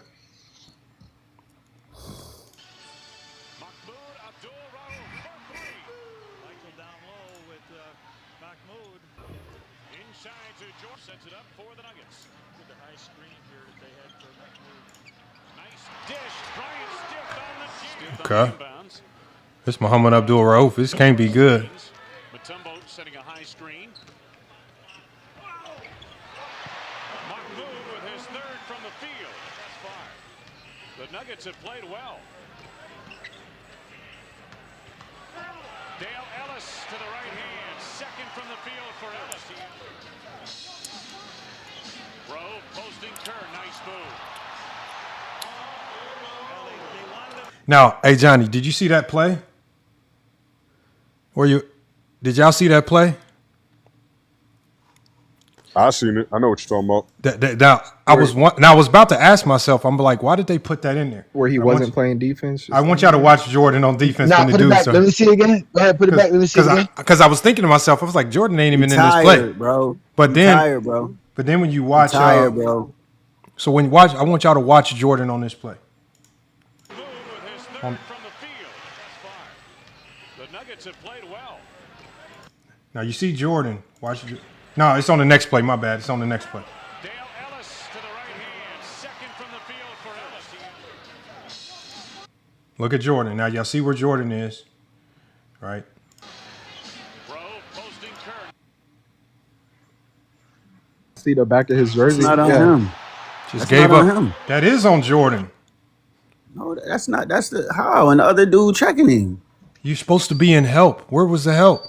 This is almost identical to how he got to steal on Malone that y'all say was good defense because he hung out, he waited for the attack, he went and got the steal. Jordan this is called just ball watching. Look, y'all just poking holes. But I want you to watch. Hold on, watch the play again. Hold on, any player. Hold on, watch the. Hold on. We watching the film. We can do that later. Just watch the film. At the end of the day, no matter how you slice it, was that good or bad defense on that play? Because this is all one game. You could do that to every player. Okay, but we're doing this for Jordan.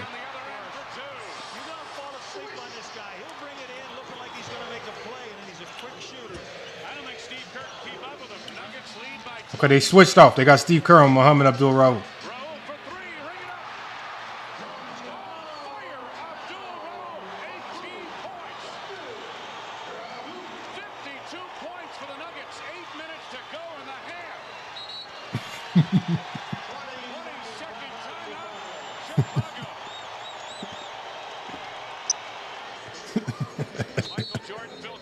Wait, who said he was tired? Because he's just said 8 minutes into the half. No, I don't know. Somebody just sent me this film. Somebody just sent me that and said to play it, man. So that's definitely. They just be saying stuff, man.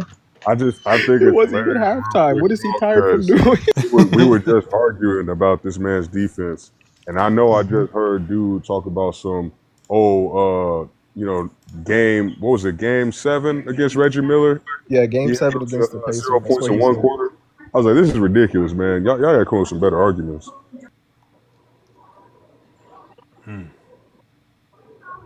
Y'all just like how he get all that stuff if he a bad defender. That's what I don't get. That's what my thing How is. you got all them accolades? Let If me them ask you. accolades is so easy, like you saying, it should be a lot of Do you? players with all Okay, them. let me ask you this: in '88, do you A think lot Jordan? of players do have steals titles. Every year somebody wins a steals title. And you Every said year somebody could. wins DPOY. They could, but they didn't. No, every bro. year somebody wins one. So every year somebody. Jordan does not have the most defensive players of the years. Jordan doesn't have the most steals. Jordan doesn't average the most steals. Jordan don't have the most steal titles. Bro, where he at on them lists? What do you mean where he's at? Where is he? Where is he The point at? is, in the the list? whole On point the is that there's list. other people on that list. There's other people on the list. That's what you fail to realize. There's other people on this list. So there's other people who are doing the same things. There's 3 other players that have 9 first-team all-defensive selections. Jordan's not the only one. 2 of them are guards. Who are they? Who are they? Gary Payton, Kobe Bryant, Kevin Gary Garnett. Payton. You comparing him to a great defender. No, I'm telling you that other people have done this. And you don't said have. what was the other one? What was the other one? And Kobe Bryant. Hear his point first. Hold on, Ty Villain. Hear his point. Hear his point first before you jump to the conclusion. But Kobe don't get no steals and blocks like that. Those are accolades that we understand Jordan got. We understand that. Nobody's telling you that Jordan didn't deserve his accolades. We're not telling you that. We're asking you, where's this myth about Jordan? Again, it says steals made the myth. His not just a step. The first year that he made, matter of fact, the first year that Jordan made the all-defensive team was all because he was begging for them to put him on the team. Begging to be on the team. Where that evidence at? For him begging. It's available in the what's his name, in the Brian Gumbel interview he had in 1987 after he didn't win the league MVP. After he didn't make an all-defensive selection team, he sat there and was crying and complaining and telling them to go look at his stats. That he had 200 steals, 100 blocks, and people don't recognize that because they only talk about his 37 points per game, and he wanted people to recognize him on defense. When in reality, there was nothing to recognize. Jordan was not a good defender. Nah, bro, what? What about the other 8? What about the other 8s? What about the other 8 first defensive teams? It's reputation. These awards just going off namesake. Come on, it's the MJ same has way. The best PR. It's the NBA same way. wanted to face It's the same way Kobe got all his defensive teams, and even Phil Jackson said that's just it's name value. He's no longer a great defender. Kobe Bryant was one of the most hated players in the NBA when he was when he was doing his thing. So I don't believe that either. So are you saying Gary Payton and Michael Jordan and Kobe Bryant are equal defensively? You ask anybody in the NBA history, were they great defenders? I guarantee you they tell you they was great defenders. All 3 of the people you just named. Rasheed Wallace said that Jordan wasn't a good defender. Bro, that's one person. Well, you said name all. You said all. That's one person, though. That's one person. You want to name? I don't need names. I could name 60 more that said he was a good defender. Who? You could look that up. Like, come on, bro. Like he probably wasn't all that good, like good as everybody say, but he was one of them. He was one of the ones on defense. Austin Reeves, that comparison, like, nah, bro. Like, come on. Austin Reeves could get 200 steals in 1988. No, he can't. How? What evidence do you got? He don't even play defense now. He don't even get. Come on, bro. Exactly. Come on, bro. Come on. Hold on, watch this. I'm gonna play something for you. Do that. Hold on, I'm gonna play something for you. I want you to listen to this. I want you to listen. Hold on, let me. It's loading in now. It's about to play here in 1 second. We got JJ trying to come up. JJ, I'm about to let you up here in 1 second. I just want to know where is this like why y'all never know when Jordan shut somebody down. You could look that up. I told him already. Wait, you done like for a whole game or like a series? Like what are you talking about? Yeah, let's go look it up. Player. So you're saying like a whole game he shut somebody down? Where was it? Yes, bro. Yes. The assignment to shut somebody down, and he did. Yes, bro. When? Can you tell them the Go game? look it up, bro. All you gotta do is look up the No, play that we Michael didn't look Jordan. it up. We couldn't find Okay, it. I okay. So can't just get on one my example. phone. One I example. can't Y'all do the remember? phone thing Oh, because just it's on one my example. phone. Just one example. Y'all remember when Jordan held Vince Carter to 0 points? A whole was it the second half or the first half? Didn't Vince Carter have 25 in the first half? Yeah, and then got 0. got 0 points and went like 0. So that's not a whole game, correct? Huh? That's not a whole game, correct? What do you Come mean? on, bro. Come on, bro. If somebody got 25 on your head in the second half, you come in and you shut them down. Come on, bro. Come on. That's lockdown defense. He had You're not 25 listening on to his you. point. The point was for a whole game. You listed. I said I asked you for a game. Let's just start for an entire game. Did you? If I told you before the game, hey Jordan, I need you to shut down Vince Carter, and you tell me at the end of the game Vince Carter still had 25 points, I'm not thinking Michael Jordan shut down Vince Carter, man. Bro, I don't understand the like the criteria and all that y'all Maybe using, that's your issue, bro. Maybe Because you could do gotta that. learn You or could do something. that with every player. I could pull up a great defender right now that got chopped plenty of times. You could do that with everyone. You could do that with everyone. We're not telling you that great defenders don't get cooked. We never said that. That's basically what it is right here. No, we can show you when we talk about great defenders where they came up big for their team defensively.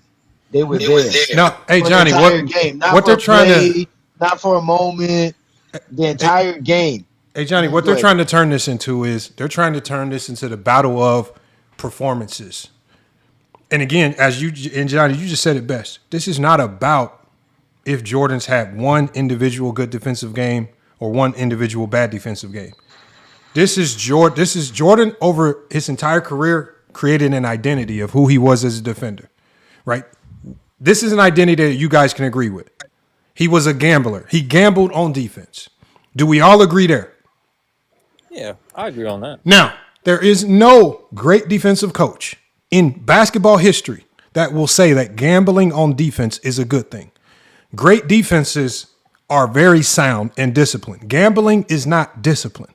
So the one attribute that stands out to you about Jordan the most is not even a good defensive attribute. So when we start going down the list of his attributes, you guys name things that are bad attributes for a good defender. Good defenders just cannot be compromising themselves or the team defense by gambling, because you do two things wrong when you gamble. You break down the team defense, and you break down you then break down your individual man assignment. It's just not good defense. That's still not comparable to Austin Reeves. That's exactly Austin Reeves' biggest problem. Exactly what Austin Reeves does. Austin Reeves doesn't have the athletic ability of Jordan to do the shit he did. So to say Austin Reeves could go back, you think Austin Reeves is going to run down full court and do chase down blocks? Like, come on, he doesn't have the athletic ability. Hold on. What I'm telling you is, Jordan's athleticism, and this is what I mentioned before. Did Jordan's athleticism, if Jordan gambled 30 times in a game and he got 2 steals and 1 block, that still leaves us with 27 possessions of gambling that didn't lead to a steal or block. It leads to the winning. Hold on, because what happened was Phil Jackson. What happened with Phil Jackson, and good coaches have to do this. They have to understand who you are as a player, and they just have to put you in a situation where, okay, I understand this. This is the silly things you're going to do, but I'm going to put you in this situation so when you do these silly things, it's not going to kill us as a team. And that's all he did. That's why in '98 they put Jordan on Chris Mullin, not Mark Jackson, not Reggie Miller. Right? They always had Jordan guarding some type of afterthought. Why do you think Jordan wasn't guarding KJ or Barkley in '93? He was guarding Thunder Dan and Danny Ainge. He wasn't guarding the heavy hitters. That was B.J. Armstrong, Scottie Pippen, and Horace Grant. I mean, you gonna put 6'5" Jordan on 6'11" KG? Lamont, what's it called, bro? So I'm watching the video right now, a whole hour long. Then just send me the link. Just send me the top villain. Send me the link. I'll play. So Lamont, even that steal on Karl Malone is Phil Jackson. Phil Jackson told Jordan, "Hey, they're going to run this play, and when they do that you're going to have an opportunity to get a strip, see if you can get it." And that's why Jordan did it. Jordan wouldn't have normally did it. Jordan wouldn't have went follow through or whatever.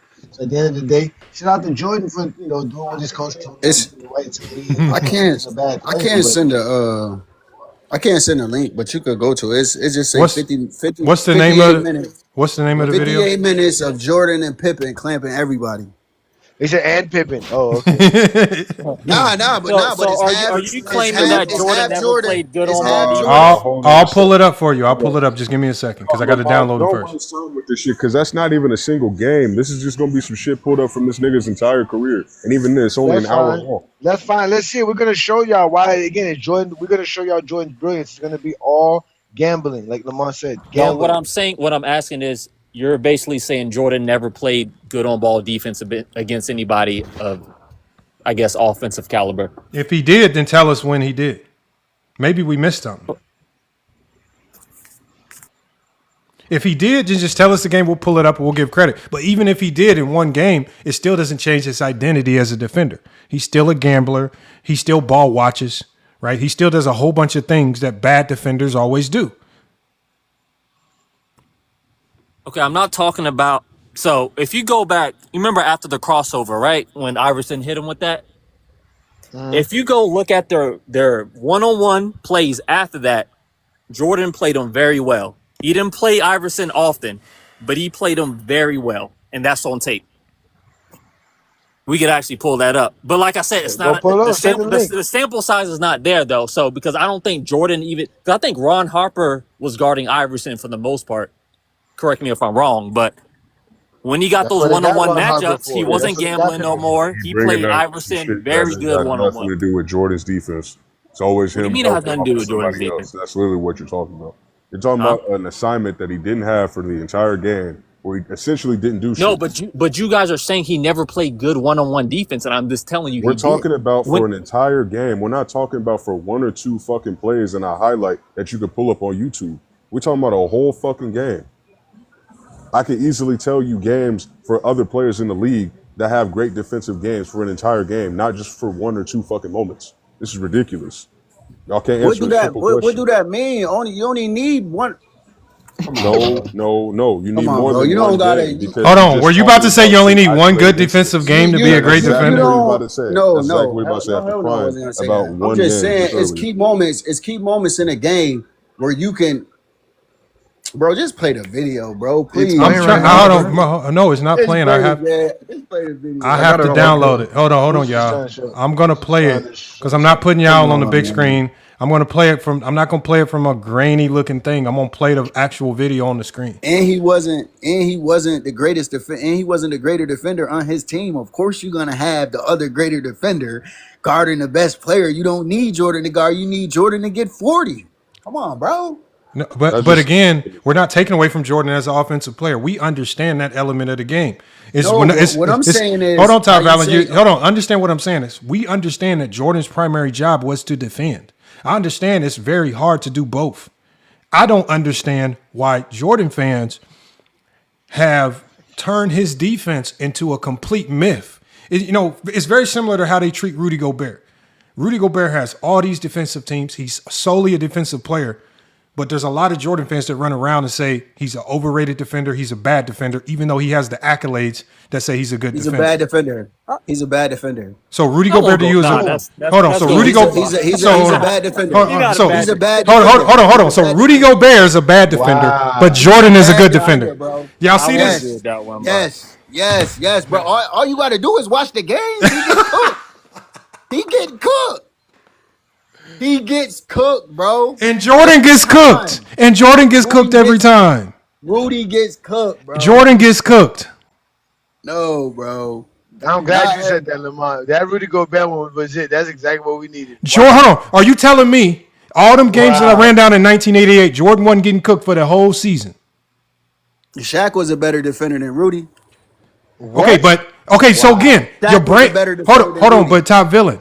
I'm not even gonna fight you on this, but you're saying that even though Rudy has all these accolades, the same accolades that you were saying make Jordan a great defender, he has all the same accolades. But you're saying that Rudy's a bad defender because he gets cooked. And I'm telling you, Jordan gets cooked. I'm not saying it just because it's accolades. Oh, I'm not saying that. Then what? Then who did Jordan stop? Then what are you saying? I'm going off the stats, the eye test, What eye and test? all that. What eye test? What you mean? It's not. He don't have every game. He did not get cooked, bro. Every game he did not get cooked. Every game of the 1988 season, Jordan got cooked. His DPOY. 88. That's 88, bro. That's his How DPOY. old is he? He just came in the. He's a DPOY player. He was in the league 4 years. Take that away. What about what was his best defensive year if it wasn't 88? Bro, you giving me 1988? No, I'm asking you. What was his best defensive year if it wasn't 88?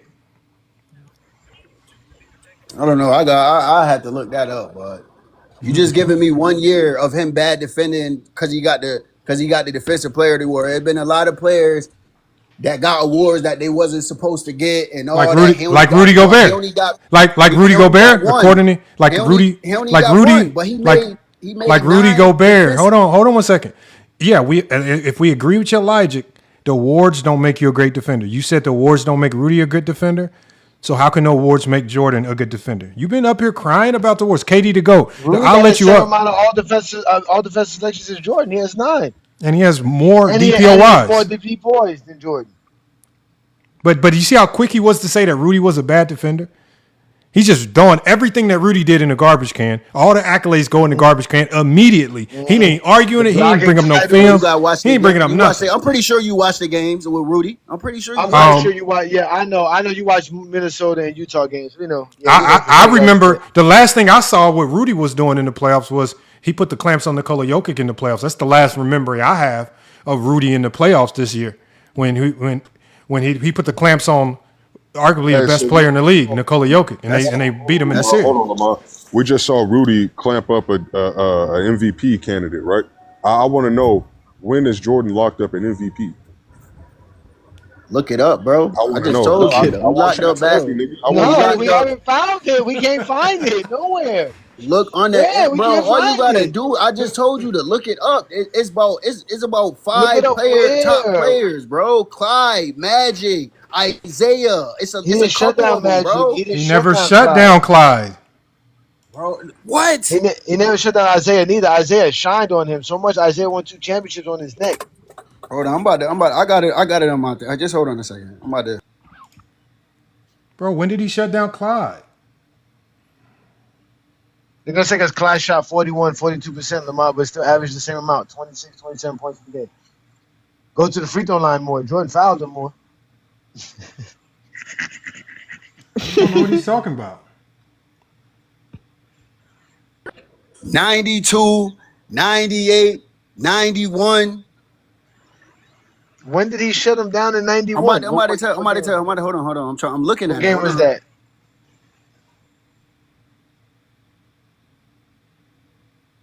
What happened in 91? You gotta do research. Yeah, he got to go do the research. Look it up on Basketball Reference. That's their best friend. Isaiah, he locked up Isaiah in the 91 Eastern Conference Finals. He went 4-12. In what game? I thought he was sticking Joe Dumars then. No, he wasn't sticking Joe Dumars. Now he's sticking Isaiah Thomas. Bro, he was checking. I'm telling you. I'm giving you the facts. I'm giving you the facts. I just told me to tell you when. He's guarding everybody. No, he's guarding everybody.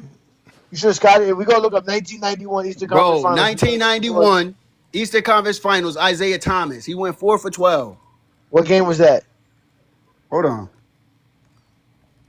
I need to know if he was guarding him for the entire game, because that's what we originally asked. I don't want to see a clip of him just guarding Isaiah Thomas for fucking a possession or 2.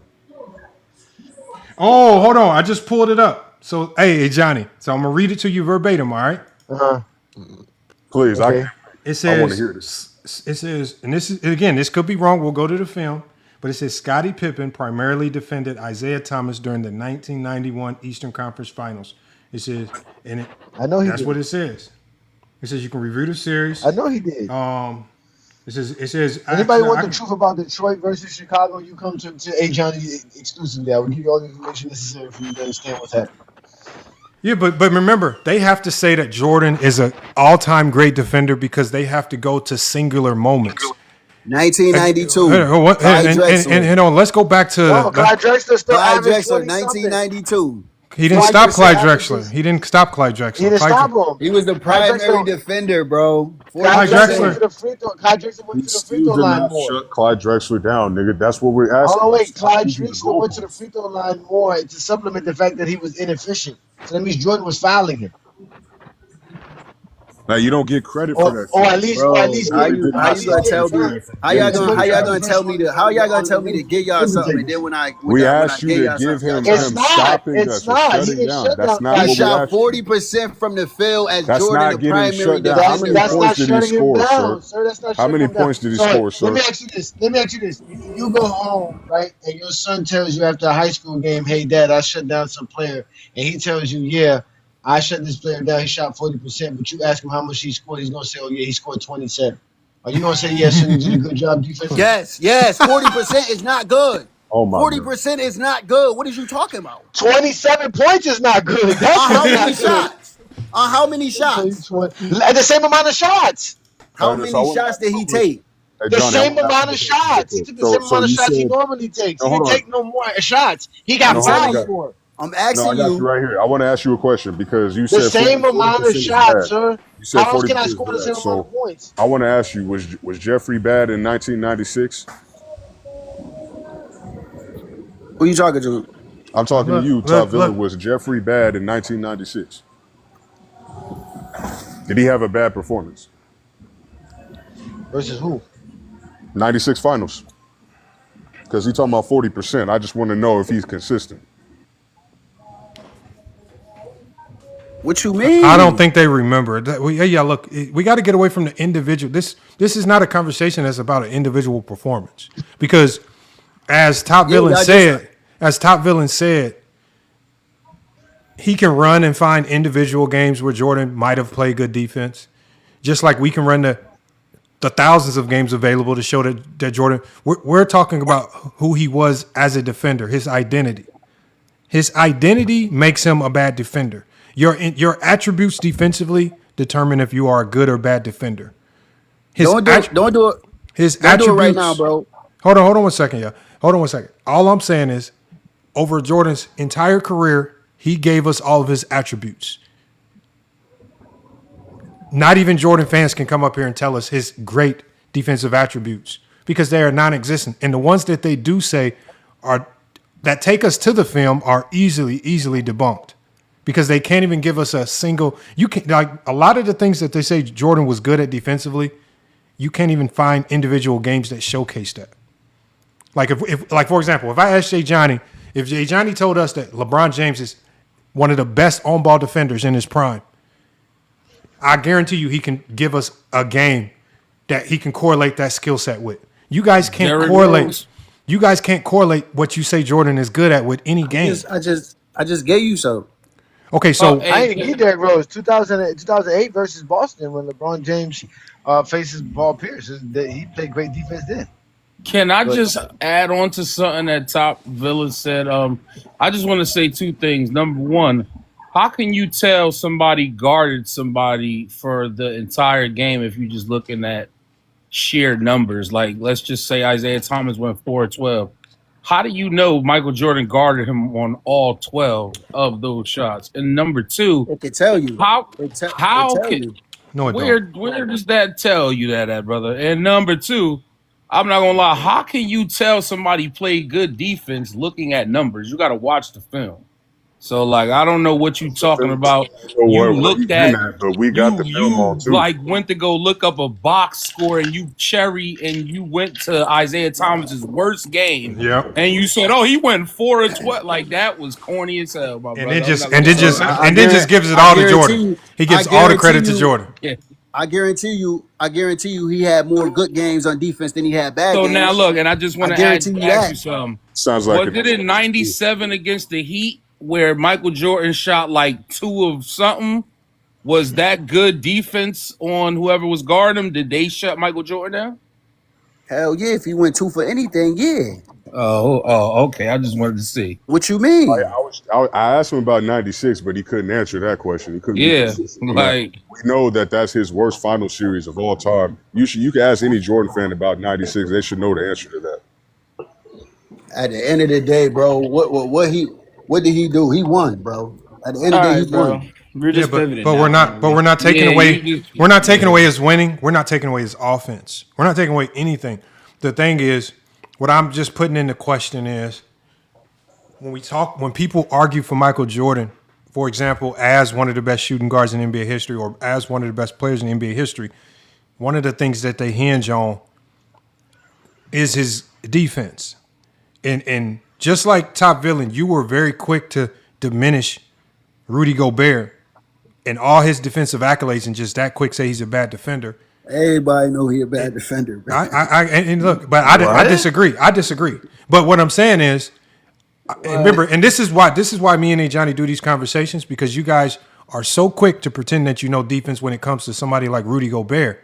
But when it comes to Michael Jordan, that interpretation of defense all of a sudden goes into the garbage can. And all of a sudden, Jordan can do all these bad things defensively and still be labeled a great defender. All Rudy Gobert does is play defense in an era where he has to guard perimeter players. This is not the 90s where he could just go stand in the paint and only contest at the rim. He has to go switch on picks. He has to do far more defensively than Akeem did. He has to do far more defensively than David Robinson or Patrick Ewing. He has to guard perimeter players. Like for example, I remember Rudy Gobert getting switched off to Luka in a very crucial playoff moment. They needed a stop to win the game, and he got the stop on Luka on the perimeter. Right? He just a defender though. No, but you just said he just stopped. No, what you mean? He is a defender. I said he wasn't a good defender. He's a good. We're not talking about anything else, dog. Bro, yo, if I'm not mistaken, every team Rudy Gobert played for, that he's anchoring the top 5 to 7 best defense in the league. Like, every team. Like, what are you talking about, brother? Like, you really gotta know this shit, brother. How many good big defenders is it in the league, bro? What are you talking about? What are you? He's arguing. Let's just move on, bro. He sounds like a kid. Good a lot. Is it there are a lot. It's a lot of them. Wemby, Joel Embiid. Like, you want me to keep going? Joel Embiid. Yes, he is a good defender. What are you talking about? He played 2 games in a year. Dude, he's still a good defender. We're in the quality of the panel, my brother. I'm not even gonna lie. Hold on, let me run down. Let me ask you questions. Hold on, Top Villain. Is Giannis a great defender? Hold on, is Giannis? Hold on, Top Villain. Top Villain, hold 1 second, Top Villain. I just want to ask you some questions because you said we're out a great defender. Is Giannis a great defender, Top Villain? You're on mute, Evan. You can unmute yourself, Top Villain. Yes. Evan Mobley. Yes. Jared Allen. Yes. Anthony Davis. When he playing. Anthony Davis. When he playing. Yeah, so is that a yes? Yeah. Draymond Green. Draymond Green. Yeah, he all right. Bam. Yes. Jaren Jackson. Yeah, he good. Wemby a baby, but yeah. Jalen Duren. Well, I mean, again, there's a whole plethora of them. We can keep going down the list. I mean, and all I'm saying is there's a whole bunch of them. But this is one of the things they do to the era today.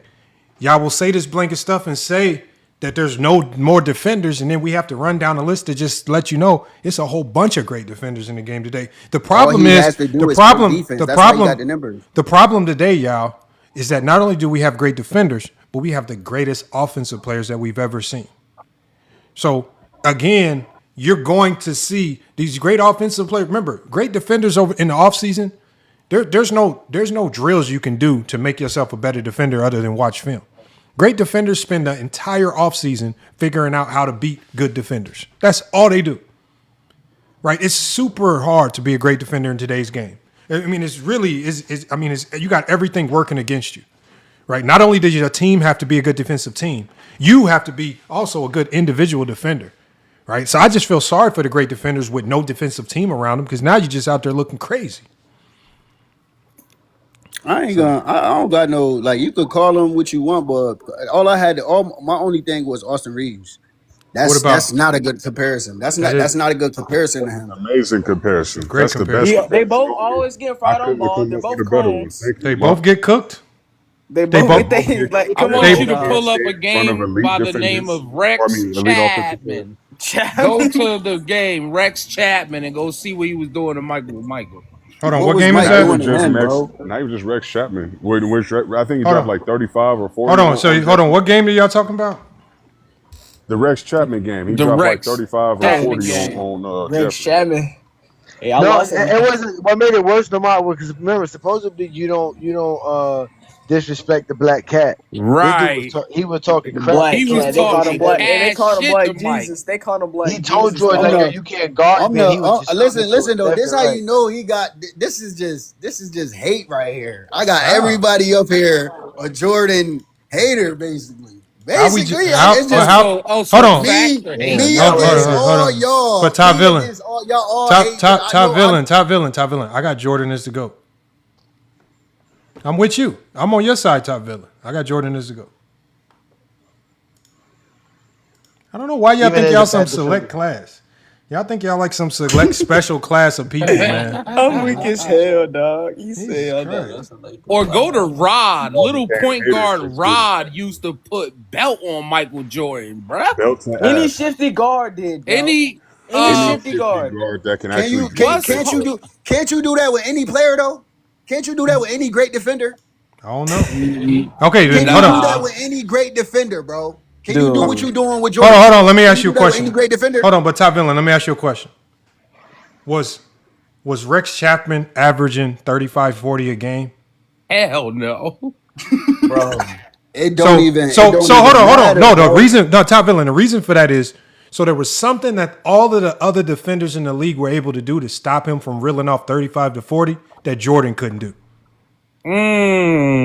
It's a lot of context. You gotta look up stuff like that. It's a lot of context between stuff like that. Because come on, bro.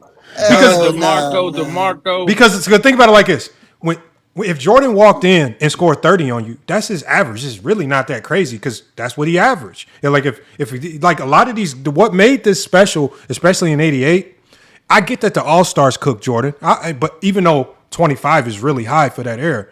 But it was the non-All Stars averaging 20 a game versus Jordan that surprised me. This is guys who average 9, 6, 5 points a game. All of a sudden, when they see Jordan, their numbers are exploding. So that's all I'm saying. It's just like, why when you come around, all of a sudden people get to making buckets. Just like when, as soon as Austin Reeves come around, all of a sudden people start raining down threes on the Los Angeles Lakers. Am I lying? Defend, though. Thank you.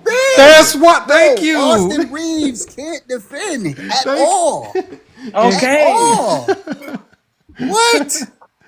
So all them games, Jordan was 50 what? Points. That's not defense. That's his offense. 3 steals, bro. 5 blocks. Like, come on, bro. He giving you buckets and he playing defense. Hold on. Let me. That's hard to do. I haven't. Hold on. Have we seen the? Hey Johnny, have we seen this Rex Chapman game? No, we haven't shown it. Pull that bitch up, bro. Go Rex show Chapman that. Fry his ass. Rex He was almost gave him 40. talking cash shit to Michael Jordan, getting He in gave his him face. 40, dog. Who saw this that game? Shit. Hold on, y'all saw this game? Yes, I definitely saw it. So hold on. Tell me if it's good or bad. Is it good or bad? I remember this. It was a good game. This is It was real bad for Jordan. It's bad for Jordan? It's bad for Jordan, though. It's bad. No, this I remember this game. My brother and my friends went to this game. I was young, so it was they were older. So my brother went to this game. They came back upset. They went to go watch Michael Jordan play, and they just saw Rex Chapman light him up. Him up. They came back. Okay, hold on, y'all. I'm about to hit play. Got lit up. I'm curious If to I'm see not this, mistaken, the Heat didn't beat the Bulls for quite a few games until this game here. And the Heat won? Yes, they won, dog. Yes. Hold on. This man cooked Michael Jordan. He was deep frying that sushi roll, bro. Deep fry his ass, dog. Hold on, the video don't got audio, y'all, so maybe the audio kick in, but we're just gonna watch it. Here. Rex Chapman, Steve Smith. This was Jordan was playing. Here is the audio. Whoopsh, whoopsh. Okay, hold on. Rex ain't get it. Rex ain't. Jordan right there. Rex ain't done nothing. Right there. Okay, Rex coming off the. Is that Jordan on him? That's Ron Harper on him. That's not Rex. Ron got flamed up. Ron already got flamed up. Everybody got it this game. Rex is giving And their one ass thing work. about Rex That's Chapman Jordan's man right there. Look. spot up shooter. Damn, he talking though. He is talking. Mm-hmm. I want to know what he was saying, dog. Michael Jordan tried to gamble a couple times on steals. He just caught it and popped that 3 on him. Bop. Okay, hold on. Swing. Okay, Jordan. Just There you go, contest Jordan. that. Bop. Bang. Come on, Jordan. Contest those. Contest those, Mike. Oh, I got you as the there you go, GOAT. Mike. I got you as the GOAT, Mike. You got to do better. Oh, Mike, step. on Mike. Oh Oh, my damn. God. Damn. Go. Nah, he missed out. We got to the free throw line. He out there Yeah, hacking, he got the man. free throw line. He hacking. He got a hack. He burnt Mike. Oh, and this shit. 1-on-1. This mano Imano right here. This mano Imano. Uh-huh. Oh, he made him He pass it. passed He it. made him pass it. Give it Oh. back to him, though. No, he didn't. No, he didn't. It's an assist. Rex getting loose. Where Jordan at? Behind the play? Mm-hmm. That's a Good dime. pass. Then they was all lacing that bitch. Good extra pass. There go Vashawn Leonard. Vashawn Leonard, that was my boy right there. Jordan breaking. Oh, he airballed that. That was an airball. That was an airball. And that's the WNBA 3-point. Oh, look at the ball watching. Look at the. Hold on. Did y'all see the elite ball watching? Yeah, his ball Go watching. back Look, to yeah, it. exactly. Not guarding this man. Like we told y'all. Look. Now watch this. Watch this, Keeping an eye y'all. on man in ball. Look. Jordan's man is running up the court. Watch Jordan not keep an eye on this man. Look. Staring at the ball. Staring at the ball. Look, wide Bombs open, in. like we said, 1-3. these Bow. shooters, these catch shooters that run Lamont, around did you screens. kick him? Who? No, I didn't kick Trump, anybody. No, I didn't kick him. Nah, he no, just he- left.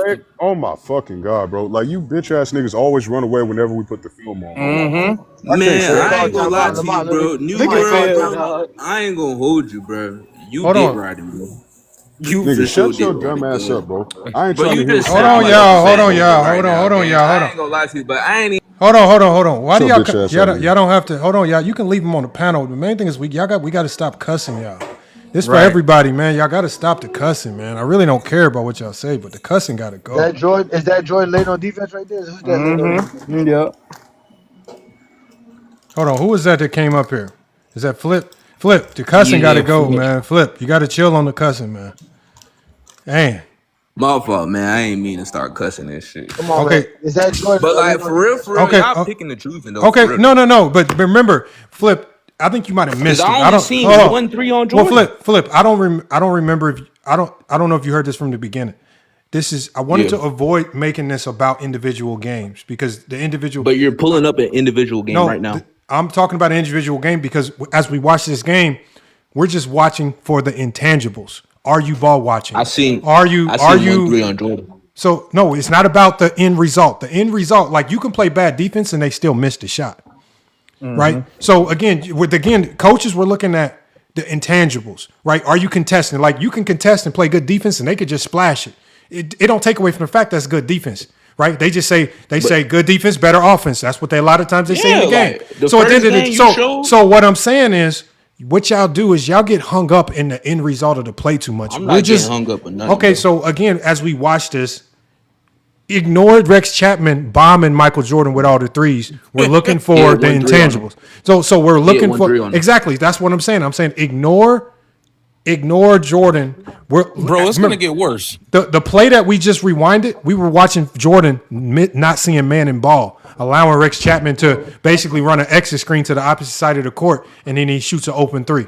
So that's what we're looking for right there, the intangibles, right? So don't get hung up on the result. We know that he gets bombed in this game properly, right? So just identifying the intangibles. Does he have Austin Reeves-like intangibles? Let's see. Said Austin Reeves like intangibles. Yeah. Michael Jordan. Yes.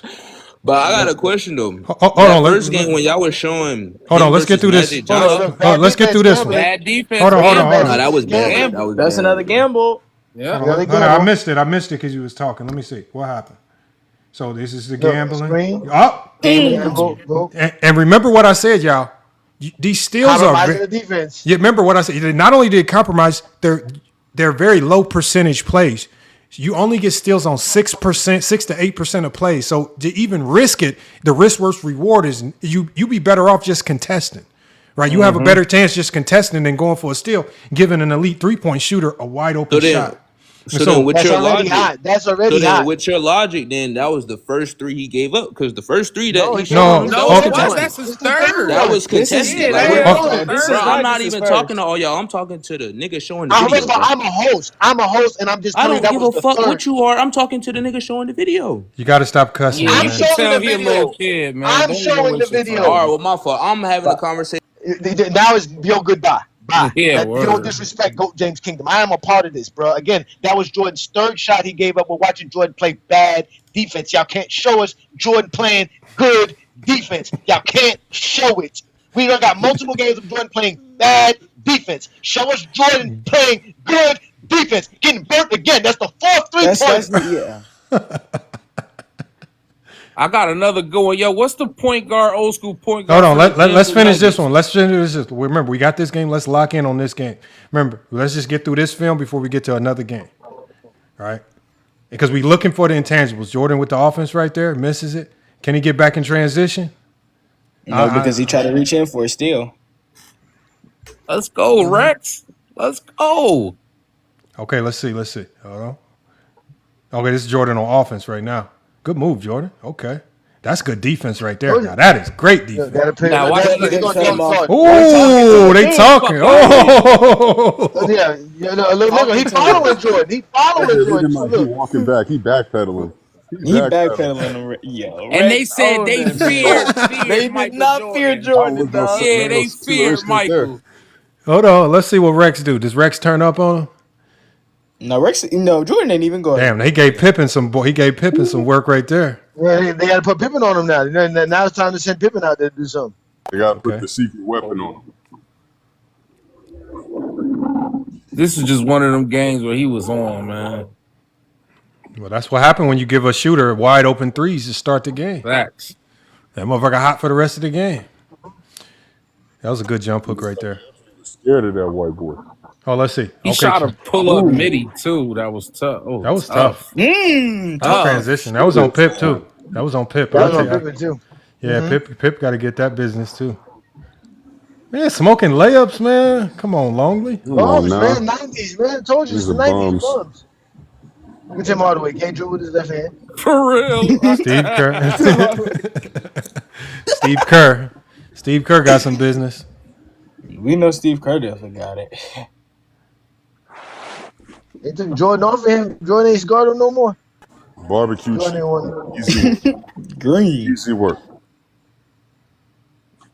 Afterwards, Rex Chapman said he wished he never said anything to Jordan. Good pass.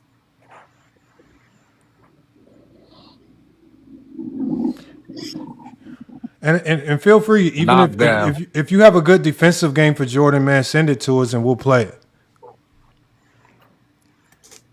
Especially if it's condensed down in the highlights. The game with the Atlanta Hawks where they, lied about all his goddamn steals. That's what Yes, they were working. it was like one game against the Nets. They said he had 10 steals, bro. I watched the whole game. I counted like 7, dude. Well, we already know Jordan got fake steals. We already know I that. saw the one he had 8. I put that on YouTube. No, that's Pip. He was giving belt to Pip too. He was on fire. Rick Chapman did this in the playoffs. So yeah, whoever said this, he didn't give all this work to Jordan, y'all. Whoever said this, he gave some of this. This was spread out. They had to put multiple people on this man to stop him, but Jordan got a lot of the work too. But that's how it is. And the one thing I give credit. He only hit 2 jumpers on Pippen. We saw him hit a bunch on Jordan. But the difference is, it's a difference between somebody hitting a shot on you and you contesting versus somebody hitting a shot on you and you gambling. That's what I think. There's a difference in that, and I think the ones that Jordan gave up will look more egregious because he's running around gambling as opposed to defending. Any coach in the world is going to live with you contesting and a guy making a tough shot. You can't really do nothing. There's no way to contest the shot. You can only contest one way. So that's what I mean. I don't get hung up on the end result. I just want to look at, was it good defense or bad defense? So King says he's a gambler. That's why. I know. That's why he's like Austin Reeves. That's why he's more like Austin Reeves than he is to any elite defender. He says they won't play what happened after this game. I'm sure that Jordan had a great offensive game. That doesn't mean he was playing great defense. We all know Jordan was a great. We're not trying to play these games to see if Jordan was a great offensive player. Right. We know that Jordan probably got mad and followed up dropping a 40 ball on somebody. I'm not taking that away from him. I'm still waiting for somebody to tell me what game where we can show where Jordan is just is the defender that they say he is. We'll start looking it up for you, Lamont. What you got? Hey, 3-point guy, you got one for us? You got a game for us? No, I will. I'm gonna do my research now. You're gonna hate me. Let me ask you, 3-point guy. As good as Jordan is, and as many games as y'all have seen of Michael Jordan, why don't none of y'all know these great defensive games? If he has this defensive, 30 years ago, Lamont. Yeah, but we can remember Pippen's games. Like, for example, the Pacers series, Pippen on Mark Jackson, right? Pippen's defense on Charles Barkley in the 93 finals. Pippen's, we can go to a lot of things. I don't have to scour through the annals. Pippen in the finals. No, I'm saying I don't have to. Cooked Pippen. Hold on. No, he didn't. He shot like 30 to 40% from the field. What are you talking about? Cook what? Barkley had 53 in like game 3. Barkley had one good game and he never shot above 40%. I mean, he shot what do you mean? He hit the highest percentage. They made him inefficient. Barkley was, hold on, 3-point guy. You got to listen, my guy. Kevin Johnson couldn't score because of B.J. Armstrong. 11 points, 4 points in games 1 and 2. That's why they lost home court advantage. And Barkley was running around shooting 30% from the field in some of those games and low 40s. He never had a game. He had one good game in that series. And he didn't even shoot a great percentage. No.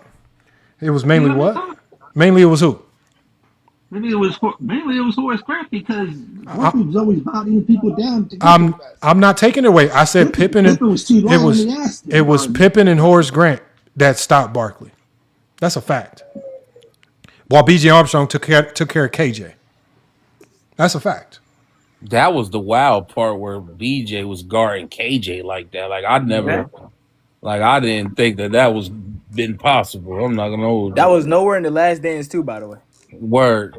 Nowhere in the Last Dance they ever talk about that. Any opportunity where you could have given credit to somebody, like for example, in the 1998 finals or Eastern Conference Finals versus the Pacers. You know that flurry that Steve Kerr went on to help him win that final game. Mm-hmm. Didn't talk about that, right? I mean, there were a couple times, right, when Jordan got benched in 1992, and the bench unit had to bring him back from a 15-point deficit because the Bulls did not want to see the Blazers the way they were shooting the ball in the Game 7. But they didn't want to talk about that in the Last Dance, right? To give the bench guys credit, they didn't talk about that. Yeah, I mean, again, it was just a big promo for Michael Jordan. It wasn't really designed for any of the other guys to get credit. It was just designed to try to elevate Michael Jordan as a greater player than LeBron because he had just won that championship. But really, does anybody want to hear about any of those other players? That was all about, especially because in the Last Dance, they had no reason to talk about Scottie Pippen's contract situation. And the situation with I think it was John Paxton hitting the game winner. He had no reason to talk about either of those situations because he wasn't on the team for one of them. And for the other thing, I didn't even know about Scottie Pippen's contract situation until after the Last Dance happened. So that was some shit nobody else needed to talk about. All right, I got a question for the panel. Give me your main thing, like the main, I guess, attribute, skill set, if you will, that makes you a great defender. Discipline. Because it's like, what I'm saying? Discipline is the best attribute you can have as a defender. Discipline. Like, think about this. When Stephon Castle was guarding SGA, the number one thing you have to do is be disciplined. Because if you get undisciplined and you jump, he's going to the free throw line. If you get undisciplined and you overreact to any of those moves, he's cooking you going another way. The number one attribute you can have as a defender is discipline. Stay disciplined. Stop the reaching, right? Always be willing, right? Always be willing to exert maximum effort, right? That's the best defenders, right? Yeah. And don't get emotional if a guy scores on you, right? You got to come back and rinse and repeat and do the same thing. Like, for example, the Spurs' defensive game plan was to give Caruso open threes. That defender guarding Caruso probably felt horrible just watching his man bomb threes. But at the end of the day, he can't get undisciplined and say, you know what, screw it. I'm going to go contest on this play because Caruso keep making threes. You just the scheme was to give him open threes. Stick with the scheme. You got to be disciplined. Whether it's making you feel good or bad, stick with the game plan. These coaches know what they're doing, right? Especially the elite defensive coaches, right? Yeah. So number one attribute you can have is discipline. If you are undisciplined, if you're running around, jumping around, gambling, leaving the ground, chasing blocks. Remember, this is why I say Jaren Jackson Jr. might be the second worst DPOY. That man, Anthony Davis, gave that man the blues in the playoffs because he was undisciplined. He kept jumping, trying to block everything. He could not defend Anthony Davis when they played him in the playoffs that year because he wasn't a real DPOY. He's undisciplined. Yeah, I mean, I do agree. I like that discipline because me personally, my number one attribute or thing or whatever is effort to me. Like effort is such a huge deal when it comes to defense. It's like your effort and willing to do whatever it takes to stop this guy from taking over this game. So I like that's great that you brought that up though. But I'm just an effort guy. Like you got to buy in.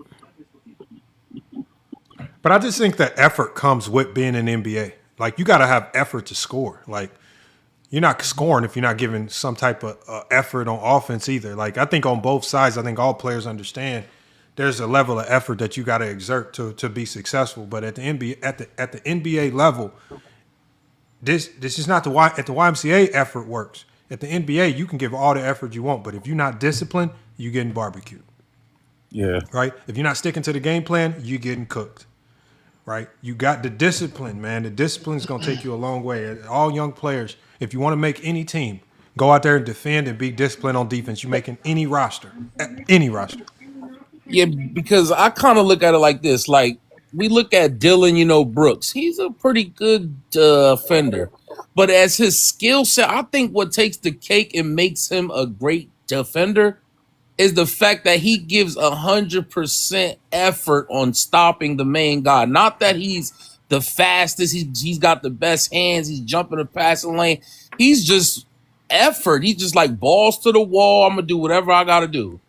It's going to look pretty. It's going to look nasty, but I'm giving you my 100% effort. These guys watch a lot of film. Remember when Anthony Edwards was talking about one of the first times, like his welcome to the NBA moment was coming up to court, and a guy said to him, in out, left foot step back three. And Anthony Edwards was like, what is you talking about? And then next thing you know, in that same possession, Anthony Edwards does an in and out step back off the left foot three and then misses it. And he was like, these dudes, yeah, they might have effort, but these dudes watch a lot of film. You're a great defender because you study, right? You're counting dribbles. You're doing all types of stuff to become a great defender. Tony Allen ain't out there just giving effort. He watches film. He's disciplined, right? Avery Bradley, watching film, stay disciplined. Like, I mean, Jordan, yeah, it's so funny the amount of people that come up here talking about Jordan running around chasing blocks as a guard makes him a good defender. That's so stupid. Come on, man. Low percentage play. I was just about to say that about Dylan Brooks. That his IQ is really, really up there. Like he's really, really smart. Not to mention he has the physicality to play good defense too. I agree. I just wish it was the '90s and the Dream Team would play. Luka Doncic said it's easier to score overseas. I mean, easier to score in the end than it is overseas. I would have loved to see how the Dream Team would have reacted to that. Yeah, but why did Luka say that? Why did Luka say that? 3-point guy. Because he must have said it because that's what he thought. He thought it's easier to score in the NBA. No, but why did he say that? I'm like the American ballers, the American players should got offended be playing them harder than they do. Okay, so guys, I'll let you guys know. It's harder to score in international basketball, number one, because the court is smaller. The court is more congested. It's a smaller court. And then two, the rules are different. They can take your shot off the rim. It bounced one too many times on the rim. That shot coming off the rim. So imagine if they made all NBA courts smaller and then they added the rule in, Rudy Gobert can now start snatching your shot off the rim if it don't immediately go in. Not to mention that three pointer is shorter too, so all of that is more. It makes it more congested. It's just more and they play congested and they game. play and they play a lot more zone and they play a lot more zone than the NBA does. So all we're saying is, yeah, Luka got to the NBA and said, "Oh yeah, I got all this space now. It's this spaced out." Well, yeah, an elite player is going to take advantage of that space after playing so congested. It has nothing. It has nothing to do with the skill. It's just harder to defend great players in space. That's all. You saw what did to Tony Kukoc. Tony Kukoc said it. He said it's going to be this hard in the NBA. I don't know if I'm going to be able to play in it. Yep. Because the way Pippen and Jordan regarded him, and I think Luke, they would have went at Luka the same way. They would have been like, okay, we're going to show you how easy this game is. Okay, but think about this. Tony Kukoc was playing against all of the best of the NBA at one time. He wasn't like, because when we saw Tony Kukoc come to the NBA, he did pretty well, right? As a starter and as a guy coming off the bench. So yes, it's gonna seem impossible when you have to go up against all of the best players in the league on one team.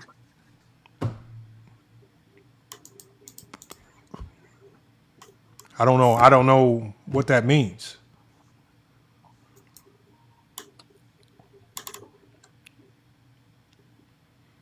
It's because we know that they're beatable because that's the reason why the Dream Team was put together. It's because when you don't send all of the best on one team, now you're beatable. If you just send one or two of your best with some others, it's not as hard. They weren't saying that the Olympic before that. You're talking about 1988 and 2004. No, I'm not talking about 2004. I'm just talking about in the Dream Team year was the first time the NBA had sent all of their talent. Mm-hmm. And once they sent all of their talent, it then became impossible for the rest of the world to win. Before they had a chance. Now it's impossible. And it's still impossible today. And even today, the only time the Olympics we've seen teams lose in the Olympics is when if we don't send the entire cavalry, it becomes other teams now have a fighting chance.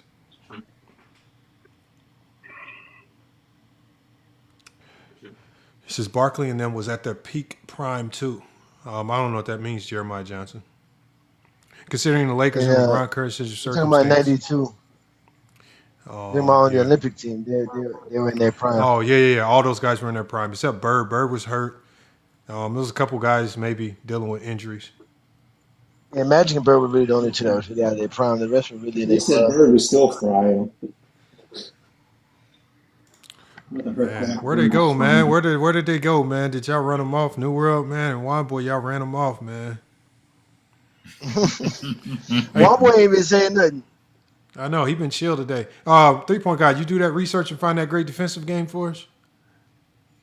No, I'm not doing it now, man. I'm on vacation. Oh, you gonna come back later with it? I got you. Appreciate that, man. You gonna come back? So help us. So help them understand, y'all. Why? Since they can't explain why Jordan's a good defender, can y'all explain to them why Austin Reeves a bad defender and how that compares to Jordan? So they can understand that. Oh, I can explain. I'm the resident Laker fan up in here. Mm-hmm.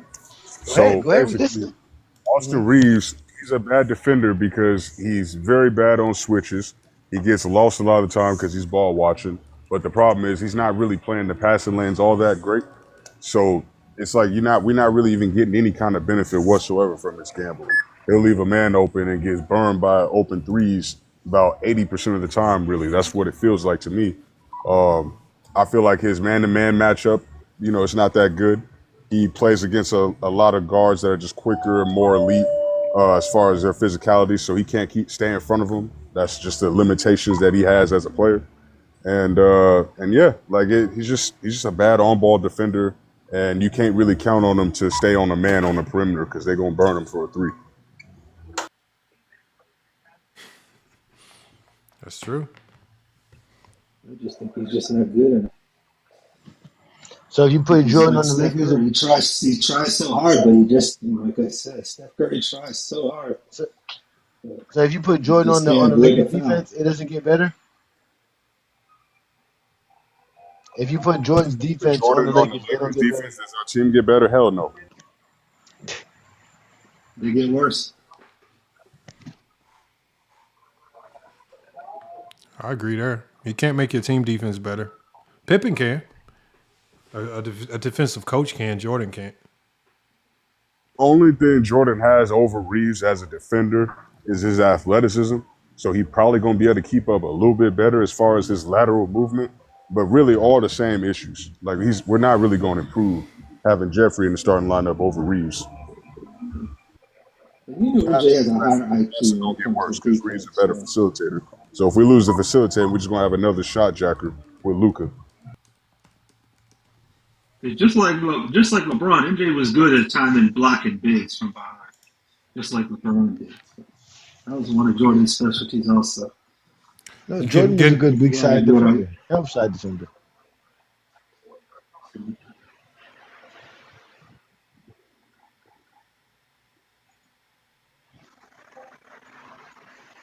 I'm still waiting on a Jordan fan to come up and tell me about Jordan's elite defense and what games correlated.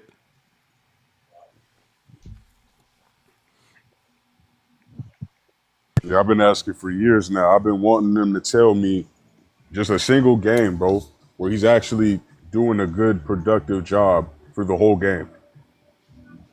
Not just one or two moments or highlights. So it can't be like game 5 Hey, Johnny. Chicago and Miami, right? When LeBron shut down. Okay. Why are you talking about LeBron? Shut down D Rose in the fourth quarter.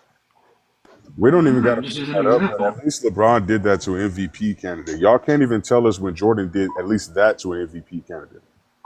When's the last MVP that Jordan shut down for an entire quarter like LeBron did for Derrick Rose? I can't remember all the MVPs. Well, this is what happens when you submit. This is what New World. This is what happens. This is what happens when the league and media did a hell of a job brainwashing players to only stare down one side of the basketball. Yup. They spent so much time staring down one side of the basketball court that they devalued everything that happened defensively. This is why Scottie Pippen can't be great. This is why all these players, they say Barkley and all these other guys are better than Scottie Pippen.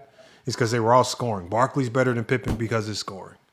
Right? It's crazy because how they talk about defense too. You think that these people love defense with the way they talk about the 90s and the 70s, or not the 70s, but 90s and the 80s having this great physical defense and all this other shit. I'm like, bro, as much as y'all talk about this, y'all do not care about great defenders. Well, we just heard this man over here shitting on Rudy Gobert, and we know how they treat Draymond. They will tarnish a great defender. They will tear him down quick just because he can't score. So that's where I get confused too. These 90s fans, they talk about toughness, defense, mentality, but then they'll tell you that Draymond Green's trash because he can't score. They'll tell you Scottie Pippen only averaged 16 a game. Makes absolutely no sense. Right? They'll But let me ask you this though. Scottie Pippen is known for being a two-way player. So where do we get this thing about Scottie not being good offensively? Because it's not. Like Scottie's a two-way player. Because where do they get in their mind that their threshold for being a great two-way player is you have to be scoring 25 to 30 points per game with it. Like, so if you're not scoring like Kyrie was, they're not going to call you a two-way player, right? They know Pippen was with Jordan was putting up 19 to 20, 21 points per game in an era where you only needed 90 points to win. So you didn't even need to crack 100 to win games in that era. So they're scoring far. Who's more of a two-way player, Kawhi or Pippen? What do you mean more of? What do you mean more of? What does that mean? More of who is a better two-way player? What criteria? Well, Scottie's the better defender. But Scottie's when I hear Kawhi's name. But Kawhi could be better offensively than Scottie, but Scottie's better defensively. So who's really better? Are you sure you could be better defensively? Yes, but without a doubt, Scottie Pippen's a better defender than Kawhi Leonard. Without a doubt. I agree too. I haven't seen it. Scottie's the one. Scottie's the greatest. Scottie's the greatest defender we can really talk about, bro. Like y'all don't even understand how great Scottie was defensively. Bro. Like y'all don't understand it, man. Y'all just don't. He shouldn't have been on that dream team. He shouldn't have been in that top 50. Hold on, but wasn't hold on, but 3-point guy. Jordan's back to the Hold on, but 3-point guy. Wasn't Scottie Pippen and Barkley the two best players on the Dream Team? Didn't they perform the best? It almost looks by the numbers that Jordan was the one that didn't belong on the Dream Team. He's the one that couldn't make a shot. Jordan was the one couldn't make an open shot. Jordan was the one that shot 1 of 11 versus Puerto Rico. Jordan was the one that was struggling. Pippen was out there doing his thing. I don't know why you throw him into these silly boxes, man. He was out there hooping with Barkley. Jordan was the one that didn't belong. Play. Jordan didn't go out there to play, man. Jordan went out there to play golf and drink, man. I don't know where you get this stuff. Could have went out there and did his thing against with Team USA. It didn't matter. Then how come Jordan couldn't do his thing with Team USA? Why was he struggling? Would he not? How did he struggle? What did he average? Like 15 points? The most shots. He missed the most shots. He scored the most. 3-point guy. He scored the most. Second leading scorer. He scored the most because he shot the most. And why do you need to shoot that much again? Hold on. Let me ask you one question. Let me ask you one question, 3-point guy. How do you shoot 1 of 11 versus Puerto Rico's 2-3 zone? I don't know. How do you know he shot 2 of 11? He shot 1 of 11. Unless you went. Or something. I don't know. It was horrible. Look that up. So who were the two best players on the Dream Team to you, 3-point guy? There were no two best players, man. It was, dude. That was just theatrics. That was winning by 53 points a game, man. Okay, so who were the two best? Who were the two best players on the Dream? So who were the two best players on the Dream Team? Barkley averaged 18. So who were the two best players on the Dream Team? Yes, Barkley. Who had the higher numbers? Barkley. Barkley, I know he had averaged 18. Why can't you answer the question, 3-point guy? And I know Jordan because there's no answer to that question. Yes. That's why. You can't put Pippen over Jay. He can't do it. Even though it's factually. Why would I say Pippen? He just can't admit it. I have to say Pippen. Who cooked Pippen in the last game in the middle? Now you crying. 17 points. When Jordan stopped guarding, it was just Pippen. That's when Jordan said he's going to be all right. Oh man. Remember they held Kukoc to 4 points in the first game. You getting cooked so bad. Now you're just crying. I'm crying. I'm just listening to y'all lie. Okay, so 3-point guy. Who were the two best players on the Dream Team? I'll just pick two random players. All right, Clyde Drexler and Magic Johnson. They were the two guys. God damn, man. You didn't even watch. You acting like this was this year's Olympic. Like it wasn't like it was this year's Olympic or was it competitive? It was one of the most. It was one of the most.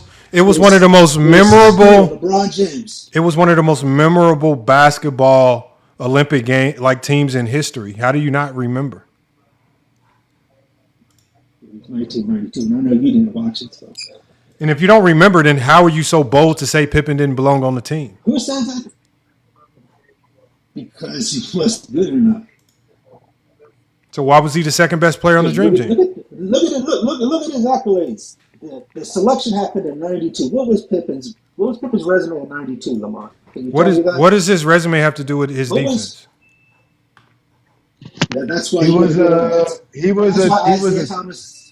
he was a 3-time All-Star, 2-time All-Defensive Player, 1-time All-NBA player, and a 2-time champion. No, he wasn't. See, you just lied. He was.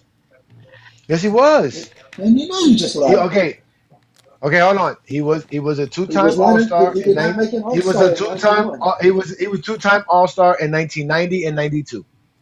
He was a 2-time All-NBA player. A 2-time All-Defensive player in 91 and in 92, and he was an All-NBA player in 92. You see and he was a 2-time champion. You see how 2 is different from 3? When I said he was 3, what? He was a 2-time All-Star. You said he was a 3-time All-Star. He was a 2-time All-Star, and he was a 1990 All-Star, 1992 All-Star. He was a 2-time champion. Why shouldn't he be? Who should have been on the team instead of him? Oh man, there were so many other people way more qualified. Hell, Isaiah Thomas, for example, should have been way more qualified. There's been a whole bunch of other players. Dominique. Man, you got to pick a forward. You can't have too many guards. Isaiah Thomas didn't make it because That's why they said it. That's why they said it came down to Isaiah Thomas and John Stockton. I don't believe Jerry Calan. It goes by position, sir. It goes by position. So you got to have forwards. So what other forwards? You already got Chris Smalling. Who's you gonna get other than that?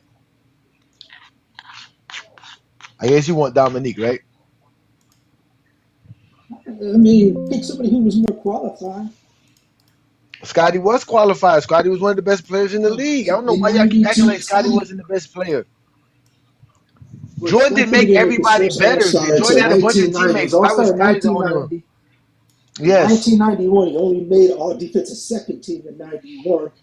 He didn't become an All-NBA player until 92, which he got on the dream team. Hey, 3-point guy. Yeah, but he was only a one-time, so he got to the Olympic. He got voted to 3-point guy. Let me ask you this question. Hold on. 3-point guy.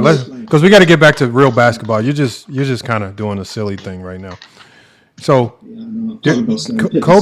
Kobe Bryant made this video, and remember, Kobe Bryant's modeled his entire game after Michael Jordan offensively. You're in here, and there's a lot of people in here pretending as if Jordan's defense was on the level of Scottie Pippen. So I want to ask you, why wasn't a video like this made of Michael Jordan? Let me let you guys hear what Kobe Bryant had to say about Scottie Pippen's defense. I would really focus on the defensive end of the floor and look at Scottie Pippen. I mean, this guy was a genius. His ball pressure, playing passing lanes, blocking shots, taking charges, and he played with a passion on the defensive end of the floor like, no, this is the most exciting part of the game to me. All right, so now, Johnny, do you notice, Johnny, that he didn't say all defensive teams? Mm-hmm. He didn't say any defensive analytic. He talked about defensive habits that he does consistently and consistent. He just talked pure basketball. He didn't give you a number. He didn't give you a stat. He didn't say steals or blocks. All the fools that came up here and said steals and blocks. Now we're listening to Kobe Bryant break down defense. And I want y'all to listen, especially for the Jordan fans who love to bring up blocks. The Jordan fans came up here and talked about steals. They came up here and talked about defensive teams and DPOY. Let's listen to one of the greatest players in NBA history break down defense, and let's see how many times he brings up the things that the Zesties came up here and said. Here again, Scottie's initiating the action. He's making Mark work to bring the ball up the floor, okay? That's one. Now, where he's pushing him into situations where Mark can't really attack. Right here, you got Michael sitting here waiting, right? That area is clogged up. There's nowhere for him to go. So Scottie's fully aware of that. So he knows you can put a lot of pressure on him in these areas because there's nowhere for him to drive. And so now, where is Mark looking, right? He's looking for these curl actions here. Yeah, he couldn't run the play, right? Scottie took the play away from him. Here he cuts the angle off. Now Mark says, okay, I got to attack him. He's bodying up on me. I'm going to attack him. Mark attacks him here. But now Scottie, sensing that Mark wants to feel the contact, right? Because Scottie's been bodying him this whole time. So now Mark seeks the contact and Scottie just backs up. I mean, that's just brilliant defense. I mean, Now, this was a play. Remember what I said, hey, Johnny, remember what I said earlier? I said generally good defense don't even get rewarded with a stat. Mark Jackson just wildly throws the ball and it ends up being a steal.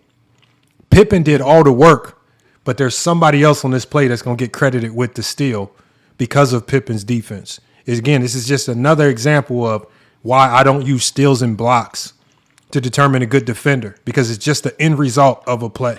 We can keep playing. Think about that for a second. I mean, he's bodying Mark the whole game. Body him. Now Mark's looking for Scottie's body, and Scottie just moves back and lets Mark lose his balance. That's a game of cat and mouse right there.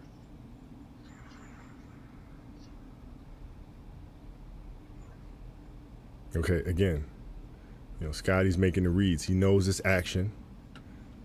Right, he knows it. Here it is. He knows the ball comes back there. He knows they're looking for Starks coming off of a double screen on the weak side. So he tries to get his hand in that passing lane. He misses it. But this shows me that he is keenly aware of the actions that are taking place out here on the floor, which means he prepares. So if I'm this draft pick coming into the league, I know I got to do my homework.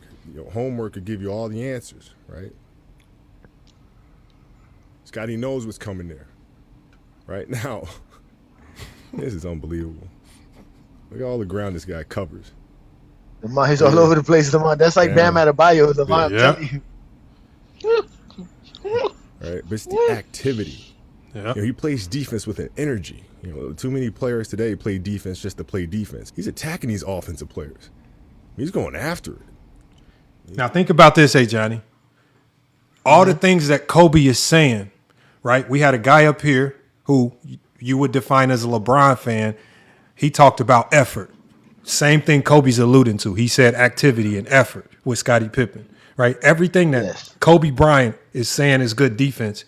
All the people that they say are the LeBron fans, these just so happen to be the things that came out of our mouths. The Jordan fan, all the stuff that Jordan fans said correlated to good defense, Kobe Bryant ain't said none of it.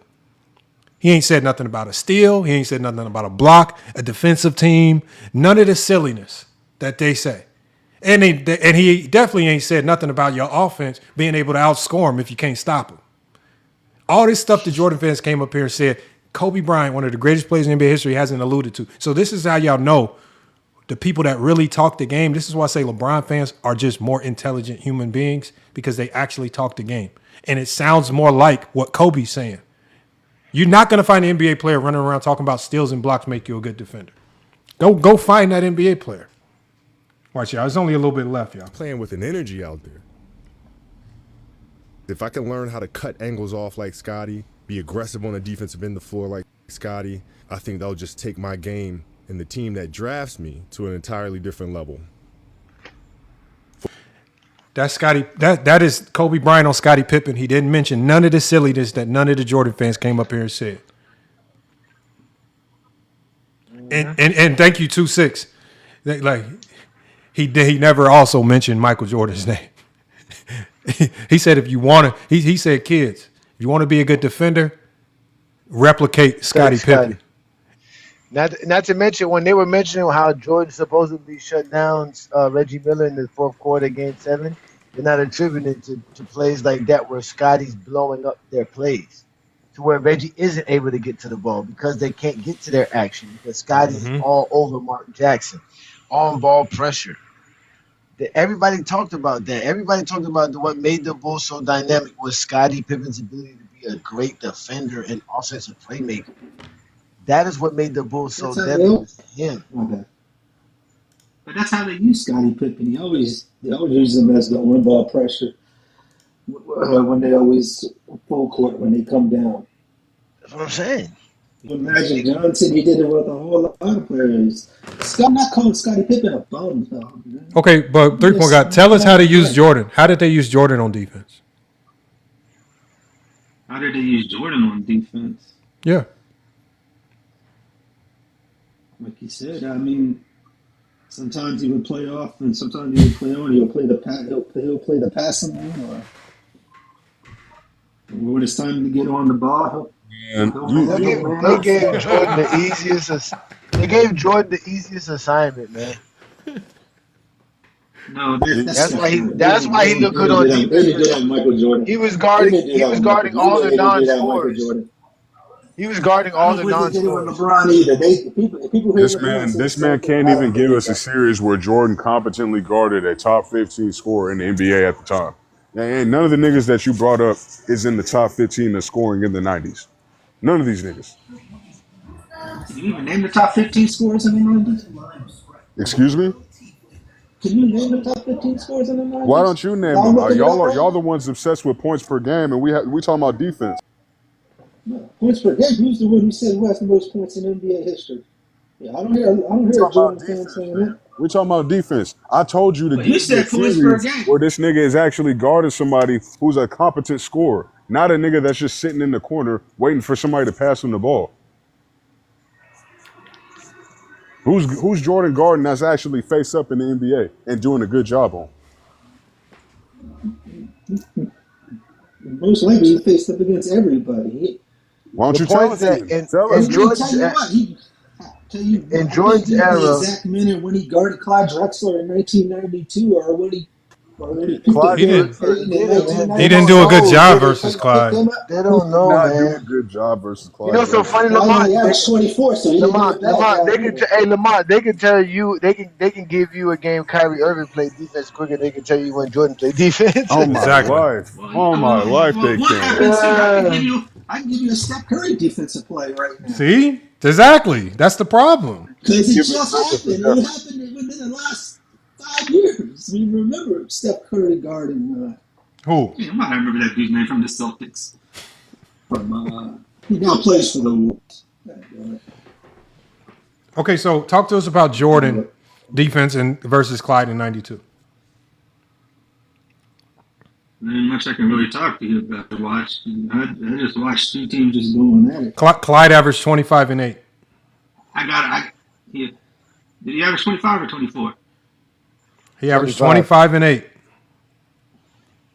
Jordan averaged 35 and what? Now you're just making an excuse. Every time we tell you niggas what it is, it's trash. Y'all have an excuse, nigga. So Jordan's defense was he outscored. Jordan's defense was he outscored. New World. If you hold a superstar to 24 points, is that shutting them down or is that slowing them down? Career What do you call average that? is 20. What are we talking about here?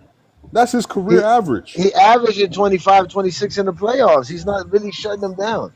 Hey, and hey Johnny, check this out, hey Johnny. When you look at these, so hey Johnny, when you look at these games, right, with Clyde Drexler, the only thing that made his percentages drop was his 3-point shooting, and he was never known as a good 3-point shooter. So, for example, like if we go to game 4, he shot 9 of 22 from the field, right, which is 40%. But he was 0 of 4 from the 3-point line. If we remove those 4 threes, he shoots 50% from the field, 9 of 18, which it goes from good to bad. So please 3-point guard while I'm talking. You didn't look that up, Lamont. Would you know that, Lamont? Please hold 1 second, 3-point guard, 3-point guard, 3-point guard, 3-point guard, hold. Yeah, because these numbers bring context to this stupidity. Because you guys said that Drexler played bad because of his percentages, but his percentages were only down because he was taking threes and he wasn't a really good 3-point shooter, right? So he shot 0 of 4 from the 3-point line in game 4, but 9 of 22 from the field. But he was 9 of 18 outside of that. So he's shooting 50% from the field. So that's what we're talking about. You know, and that's the same thing for game 5, where he shot 42% from the field. He shot 9 of 21, but he missed 3 threes. If you take away the 3 threes, he's 9 of 18, 50% from the field. Same thing. So we have the same issue that we keep running into, right? It's the 3-point shooting that's tanking his overall percentage, but he's taking threes where we know he's never been an elite 3-point shooter. So we more than likely probably can concede to the fact that Bulls were just probably leaving him open. He's probably not even getting defended for the majority of these 3-point shots. So was Jordan really stopping this? Was Jordan really stopping him? No, Lamont, he went to the free throw line 56 times. Yeah, Jordan's fouling him more. He's getting to the line more.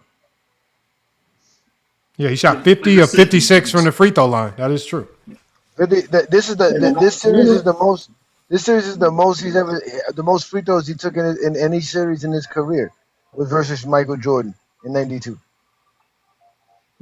Here in today's game, that concept of what everybody's shooting percentages during the game, they didn't do that back in the day. So when Jalen Brunson shot 32 shots and made 30 shots in the finals, nobody would have cared back then. We would have been like, he cooked. That was an excellent game. But when you want to go back and look at the box, he was just terrible. He took 32 shots, get 30 points, field goal percentages. Nobody cared about that. Not in the 90s, but yet they kept showing you Jalen Brunson 5 for 20. Who cares? He still played a great game and he helped his team win the game. You know, does that make sense? Oh, it doesn't make any sense because this It don't make sense because that's not how y'all do it every time. You guys do this every time, bro. Like every time y'all come up to a flaw in Jordan's game, y'all just revert to, oh well, he won, so it doesn't matter. Like none of his flaws matter because he's playing with a God squad. So he got Scottie Pippen and Rodman to cover up all of his flaws, everything he does bad on the basketball court, and he gets all the credit. That's basically what you're telling me. Now, we can't blame this nigga when he fucks up because there's always an excuse. But at the same time, we could just chalk it up to, oh, he won, so it don't matter anyway. That doesn't make any sense to me. No, but that's what makes them great. They all cover up each other's flaws. That's what made them great. And, hey, Johnny, remember I asked you that, hey, Johnny, they talk about, remember, I asked you, hey, Johnny, I said, can you choke in a win? Like the way they talk about having bad games and correlated to choking, what if you play bad and your team wins? Is that still a choke? And then you had, I don't remember, it might have been Big Assassin or somebody. I don't know who it was. But they were saying, yeah, if your team wins and you play bad, you still choked. And I was like, I wish somebody would come to me talking about I choked and my team won. Man, if you don't, man, come on, man, stop it. Well, then that brings up that game that we were watching the other day with Juan Boy, where Jordan was 2 of 22 to go into the fourth quarter, and the Bulls were still able to win that game. Yeah. And Jordan played horrible. He had the game that Jordan shot again, game 3 versus the Knicks in 1993. They still won that game. Can we say Jordan choked that game up? Right. So, hey Johnny, can I ask you, because you're kind of a Knicks fan, right, Johnny? So if OG Anunoby doesn't get that tip back in to complete that 29-point comeback, would you have said that was a bad win? What? But it wasn't. But I don't just go. The Knicks didn't win because of just that tipping. There's a 3-pointer that this kid hits that easily could be contributed to them winning that series. So it's not just, you know what I'm saying? It's not just the tipping. It's all of that. I keep telling y'all, you win a game because of 4 quarters, not because of the fourth quarter. Y'all keep thinking games are won because of one play. That's what I'm saying. As a team, you don't come back with a 29-point victory. See, you think I'm blaming a player? I'm blaming the team. If it's a bad team win for allowing a 20-point comeback, and yet you still win the game. 3-point guy. This conversation, like, we don't care about what you're pretending, what you say in the moment. We're talking about in general how a lot of these Jordan fans talk the game. They talk the game as if Jordan is absolved from these bad games as long as the team wins, and we're saying that his team was able to win a lot of games because he had the best team in the NBA. And so all of a sudden now, all of these bad performances, you can tuck away and hide because Pippen was there to save the day. Horace Grant's there to shoot 70% from the field and save the day, right? Steve Kerr is there to be elite from the 3-point line. John Paxson's there, right? Phil Jackson, the greatest coach of all time, is there to put you on the bench and allow the others to save the day. At the end, we're talking about, this is what we mean by, Jordan fans love to talk about bad games, bad performances. And they only sweep Jordan's bad games and bad performances to the side because they can always say he won. And it's crazy because he gets all the credit, even though he played like trash. Yes. 9 for 35. You play like absolute trash, or your defense or your playmaking, all that is non-existent. You play like trash, but you still get credit for winning the series. Even though you didn't do nothing. You didn't do nothing for us to win, but you somehow get all the credit. I'm supposed to believe you better than Scottie Pippen? No. Yeah, for all the superstars. But they did it today, New World. Remember, Bulls Game 7 versus the Pacers in the Eastern Conference Finals. All of a sudden, Jordan is the reason why they won because they say Jordan played defense on Reggie in the fourth when Reggie wasn't even impactful in that game. Exactly. What happened in the first 3 quarters. Yeah, it was really the others, right? And Scottie Pippen's defense. But they never gonna give the others credit. You know? And then when we are ones that step up and start to give players like Scottie Pippen their credit, they get mad. They get mad and say we giving Pippen too much credit. No, we're just giving Pippen the credit that he's just due because you guys ignore it. They just pretend that they give Pippen credit when we finally start. When we finally start talking about Scottie Pippen, that's when they pretend that all along they've always given Pippen credit. That's why they come back and say, "Oh, they're talking about Pippen too much. Oh, they're glazing Scottie Pippen." No, just because we're just giving him his just due credit because y'all the ones that told us to go back and watch. Like, so when you watch that Game 5 that Johnny talked about, that's why I'm so glad that Juan Boy and them played that Game 5 because when I watched that game in full, I couldn't even tell Jordan scored 30-something, 39 points, whatever he scored, because just watching that game in the moment, it felt like Pippen was the best player on the floor. He made all. That's what the announcers. That's what the announcers said. When he got benched, he said Pippen made. MJ got benched. Pippen made all the most impactful defense and offensive plays in that game. Like if you were an alien and you didn't know nothing about NBA basketball, and that's the first basketball game you watch, you would say Pippen's the best player. Pippen was the best player, exactly. Yes, Pippen. You're going to say Pippen's the best player on the court. The fact that he won player of the game afterwards solidifies, really. Like we saw what Jeffrey was doing. He can't get a basket unless he's at the free throw line. The man shot 19 free throws, I think, in that game. So it's like you really can't do nothing. You're not passing the ball. You're not facilitating. You're not playing no defense. You're not doing nothing, bro. You literally aren't doing anything except jacking up shots that could be going to other players that are actually making shots. Because I think one of his teammates was like 70% from the field. They all shooting like 60, 70, 80%. They're hooping. And this nigga, the only one that's dropping the ball, dropping the whole game, essentially. That's your best player. Pippen went 10 for 20, and Jordan went 22 or 32. I know 12 or 22. In what game? What are you talking about? Y'all talking about Game 5 versus the Cavaliers, the player of the game? Yeah. Did you watch that game? You talking about 1988 when Jordan went 12 22, and Jordan went, and Pippen went 10 or 20. What kind of defense was Jordan playing in that game? Jordan played. He had like 30-something points. Like I said, he shot the free throw like 18 times, bro. Like you literally got most of your buckets off the line. Well, I'm asking a question because I know we didn't watch this game. I think we watched this game twice. Yeah, we did. We watched this game, so we saw how trash this nigga was. His buckets were not impactful. Like what Lamont's saying, it's not no cap. Like I could barely tell Jordan had damn near 40 because he was just out there shooting free throws. Like, 30, yeah, 39. What to say about that? You saw this nigga getting most of his shit off the line. He hit 12 shots. Okay. But like I said, I didn't watch that game live. That was 1988. I didn't watch basketball back then. So. That's fine. It looked like it was a good team game. Obviously, it looked like Scottie Pippen from watching. He had a good game. He got player of the game for it, then he got player of the game. The whole team was hooping. Like I said, Jeffrey was the only one that wasn't. Even though Jordan had 50 points in game 1, 55 points in game 2. 36, 42, and he had another 39.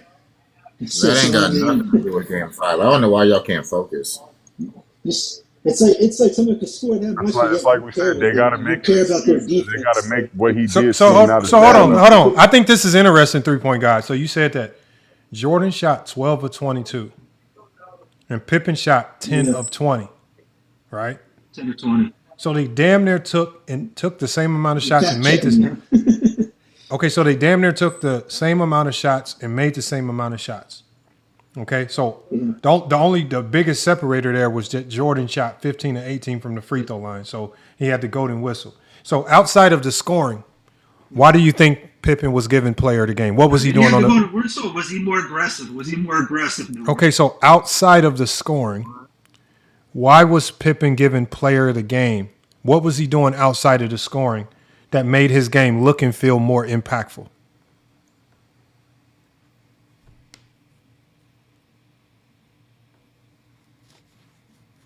I remember him running the floor a whole lot. He didn't watch the game. He can't even say nothing. Because that's the first thing I said when I was watching the game with them, and I said, it just feels like Pippen's the best player on the court. He was making all of the most craziest plays. Like it just felt that way.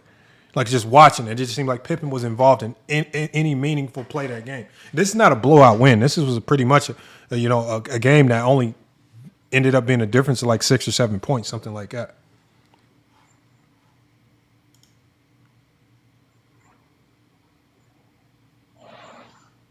They don't know. I can tell them why. I remember specifically why, but yeah, they don't know. 3-point guy don't know. They just know the stats. Like, and he's never gonna tell you in the stats, right? A guy like Charles Oakley gave the Bulls 20 rebounds too, as if that don't mean nothing, right? You're always taking away from these other guys. It's crazy work, man. And not to mention that the reason Scottie won. The reason Scottie wasn't playing the game was because the 2 runs that the Bulls had to actually get back in the game and win the game because they were losing the game by 18 points was when Scottie Pippen was on the floor with the bench unit. So each time that they made the run to get themselves back in the game, it was because of Scottie and the guys coming off the bench. Jordan was on the bench when the Bulls were making a run back in this game. So that's why they won this game specifically because of Scottie. They went on 11-0 run. They went on 11-0 run to finish out the third quarter with Scottie Pippen and the second unit on the bench. And Jordan was on the bench. Because all I'm gonna do is I'm gonna do the opposite of you when I do watch that game. I'm gonna hate watching Scottie Pippen and say why you missed all this stuff you said and why did Jordan have to cover down on this, and y'all are gonna be mad at me when I hate watching that, and I don't think that's right. That's not how you should watch basketball. Adrian Knight, we got a new policy, Adrian Knight. I got a great policy for you, Adrian Knight. If you don't like the topic and you want us to change the topic, send a Galaxy to Go James Kingdom and send a Galaxy to FYF Sports. We'll change the topic. If you ain't willing to pay to change the topic, quit crying in the chat about the content. That's the only way. You send both, not just one. You send both of us Galaxies. We'll change the topic to whatever topic that you say.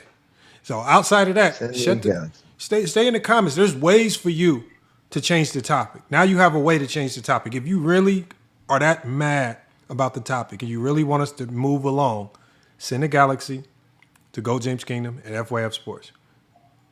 Mm-hmm. What's the Galaxy? The Garden of the Galaxy. So again, there's Adrian Knight. We're giving you an out. So there's a very beautiful out for you.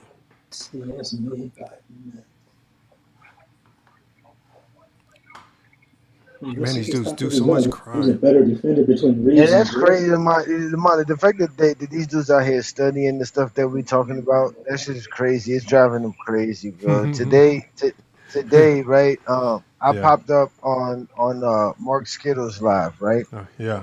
And he was having the GOAT debate with somebody, and the dude, he went through his normal soliloquy about all the accolades that Jordan has over LeBron. Right? So the guy asked Mark, he says, well, Mark, do you count everything? And Mark's like, yeah, I count everything. So he's like, do you count NBA awards? And he's like, are you talking about player of the month and player of the week? It's like, well, damn, the dude didn't even bring it up. And y'all already know that when somebody says NBA awards, y'all already know what they're talking about. And they were so mad. So me being in the comments alone, I think he got mad. I think he thought I sent Buddy up there for him or whatever. But either way, he ended up blocking me. So he kicked me out of his live because of it. But they do these things, man. They have this weird way of just ignoring the facts, bro, and they get mad because we say stuff and we bring stuff to the forefront, like this play of the game situation, right? They had no idea that Scottie Pippen's first start in his career in the playoffs was because he came he came from being a bench player and leading the Bulls to a playoff win. Mm-hmm. On his first rookie year, like they expected to say, Scottie was a bum his first rookie year. And what makes it even worse is they're quick to bring up how Scottie only scored 0 points in his first playoff game. Mm-hmm. But his first start playoff game, which is why Juan Boy brought it up, because that's what they were trying to say. They was like, his first playoff start, he had 0 points. And Wamba was like, why don't y'all go to his first playoff game, he had 0 points. Wamba was like, why don't y'all go to his first playoff start when he was the player of the game? Mm-hmm. And now they out here studying all these stuff that we done brought to them, man. I'm telling you, man, this is great, man. This is great stuff for us. And you got to think some of this goes to coaching too, right? Right. Think about this. In the game where Pippen scored 0 points, right? Pippen played like 18 minutes. Like Dave Corzine played damn near 40 minutes. Charles Oakley played 44 minutes. Brad Sellers played like 16 minutes. The coach just made a decision to go with a whole bunch of other guys. Like sometimes the coaching impacts how players are utilized. They felt like Pippen shouldn't start. Pippen basically, as soon as he started, he said, look, this is what I can provide if you guys allow me to. But now that they went to Pippen for that reason, they needed something. They were looking for something because they lost back-to-back games. Remember, they won the first 2 games in the series. So the idea was like, man, we can't lose this series. What can we do in Game 5 to spruce things up and change what's going on. Let's put Pippen in the starting lineup. That's exactly what they thought of. So Pippen was obviously showing something to make the coach make that drastic change. To say, this kid never started ever a day in his life. Now we're going to start him in the playoff for a closeout game to win a playoff series. So he's obviously doing something and showing something. So you agree that Iguodala deserved that Finals MVP in 15? Even though Steph Curry averaged 26. It was like averaging 17 in the fourth quarter of those games. Well, I guess like we told y'all, the way those voters felt was as soon as you brought Iguodala off the bench, that's when the series the changed. tides of the series changed. Mm-hmm. And he came off the bench averaging 20 points per game in those games that he was playing in. So obviously he was doing something beyond stopping LeBron James, supposedly. Yeah. Stopping the guy averaged 35 points. No, it's not about the numbers. You keep running to the end result. The number one option is going to get to his numbers by volume. It's the impact of your stops. When did these stops happen? The timeliness of them. And I think everything that Andre Iguodala was doing, from making big shots to getting big stops, it was all timely. And that's what led to him getting it.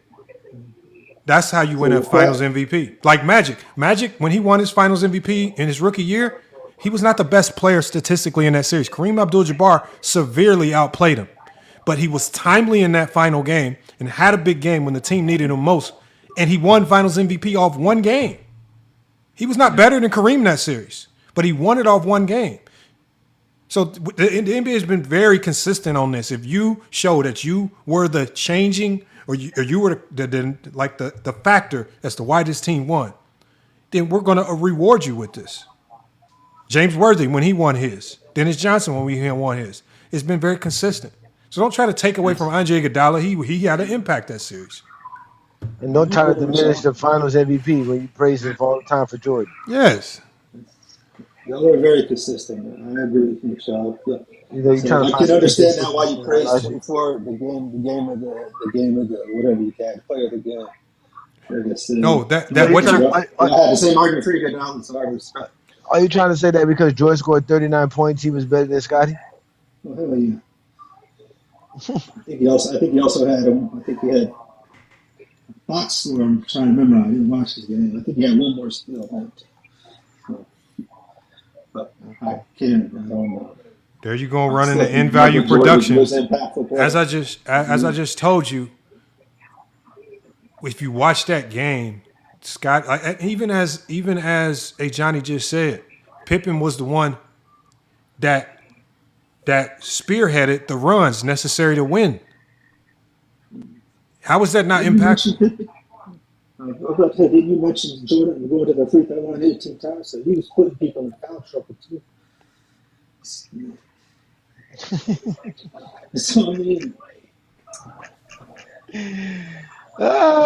so Clyde Drexler somebody's eyeball. I'm always going to say. So was Clyde Drexler putting the Bulls in foul trouble, shooting 50 or 6 from the free throw line in '92? He was shooting. He took all of the free throws. That's a lot of free throws. 50. I didn't really pay attention to free throws. You just did. That's when it just started. Like, you just did with Jordan's free throws. When Jordan was going to the free throw line, it had some kind of impact. Now, I said he had to put people in foul trouble. I ain't look at it like, hey, he's a foul. But that's what Clyde Drexler did the same thing too. Clyde Drexler did the same thing. Like I didn't see Jordan flop into the ground, holding his elbow on the ground for 5 minutes.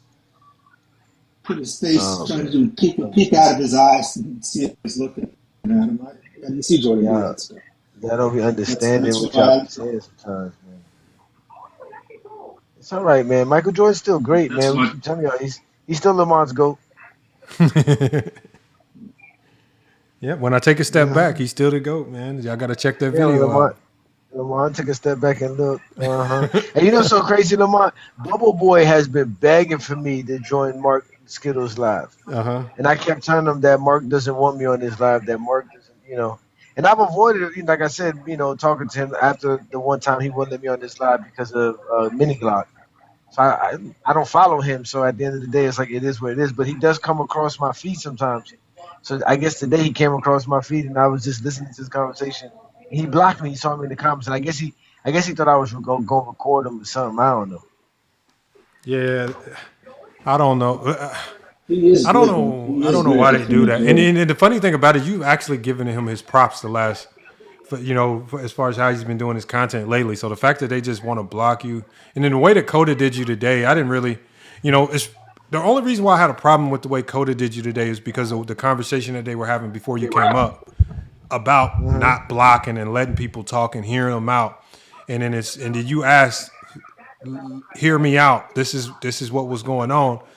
They just kick you. They don't even let you finish a sentence before they want to interject and chime in, just because they're in fear of being wrong. That's it. You were 100% right in that situation. Odo introduced his father into the equation. Now you've given a basketball take where we have to call your dad wrong. Your dad playing in a rec gym against Walt Frazier does not prove he's a better ball handler than Kyrie Irving. This is not something you saw. This is not something you know of. This is not something you can eye test. This is something that was passed down, and we don't know your dad. Mm-hmm. The one thing we do know is that ball handling from when Walt Frazier was dribbling in a rec to now has significantly advanced. That's how we can call you a liar. But he took it personally. I don't get how you can take that personally. That was Odo putting himself out there, or whatever his name is. Odo, whatever his name. Otto is his name. I caught him lying about Scottie Pippen too. I remember I was trying to go up on his stream to cook him on it. He wouldn't let me up. And I think he ended up blocking me as well because he was up there lying about Scottie Pippen, talking about nobody cared about Scottie Pippen before he got drafted. Nobody knew he was going to be good. Jordan made him. And then when I proved him wrong, right, he never let me up on this panel to cook him on that. But they live in these lies where they think because they old, we're supposed to believe them. We're supposed supposed to believe him. Yeah, you tell these tall tales. My father told me. Who is your father? How do we know your father's not a liar, a compulsive liar? How do you know your father even actually played in this game against Walt Frazier in some random pickup? We don't know this. Mm-hmm. But then it becomes personal now because now we have to question his father. You should never brought your father into this in the first place. Yes. Your father doesn't prove this point. Your father doesn't prove your point. Yep. It doesn't make no sense. So don't worry, I got something for Coda, man, because these dudes be weak, man. They were acting tough. When I got there early, they were acting tough, talking about how if we was in the street, that nobody would be talking like this and blah, blah, blah, blah, blah. Okay. All right. My problem is, why can't people be respectful whether you're a Jordan or a LeBron fan? Why? Because telling somebody Jordan sucks, I can't understand. Because it's personal to you. I'm not going to believe you, but it shouldn't hurt my feelings. It should hurt your feelings because it is attached to who you are as a person. It's your identity. Y'all have attached your identity to being Jordan fans, to thinking Jordan's the GOAT, to proving LeBron fans wrong. That's y'all who need us to prove why Jordan's the GOAT. We don't need y'all to prove why LeBron's the GOAT. Hey, Johnny's been telling y'all this for the longest time. Personally, I listen because I want to hear why do y'all have LeBron to go? Because he accomplished the most. He accomplished the most. No one's accomplished more than LeBron James. I mean, I'm more curious to hear why you have Jordan as the GOAT 3-point guy with all the scattered logic you used today. Vice versa with LeBron. Okay. So tell us why you have Jordan as the GOAT 3-point guy.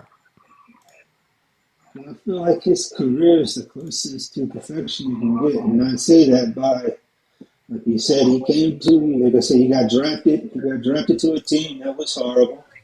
Like I said, he had to go through his lumps. He had to get his ass.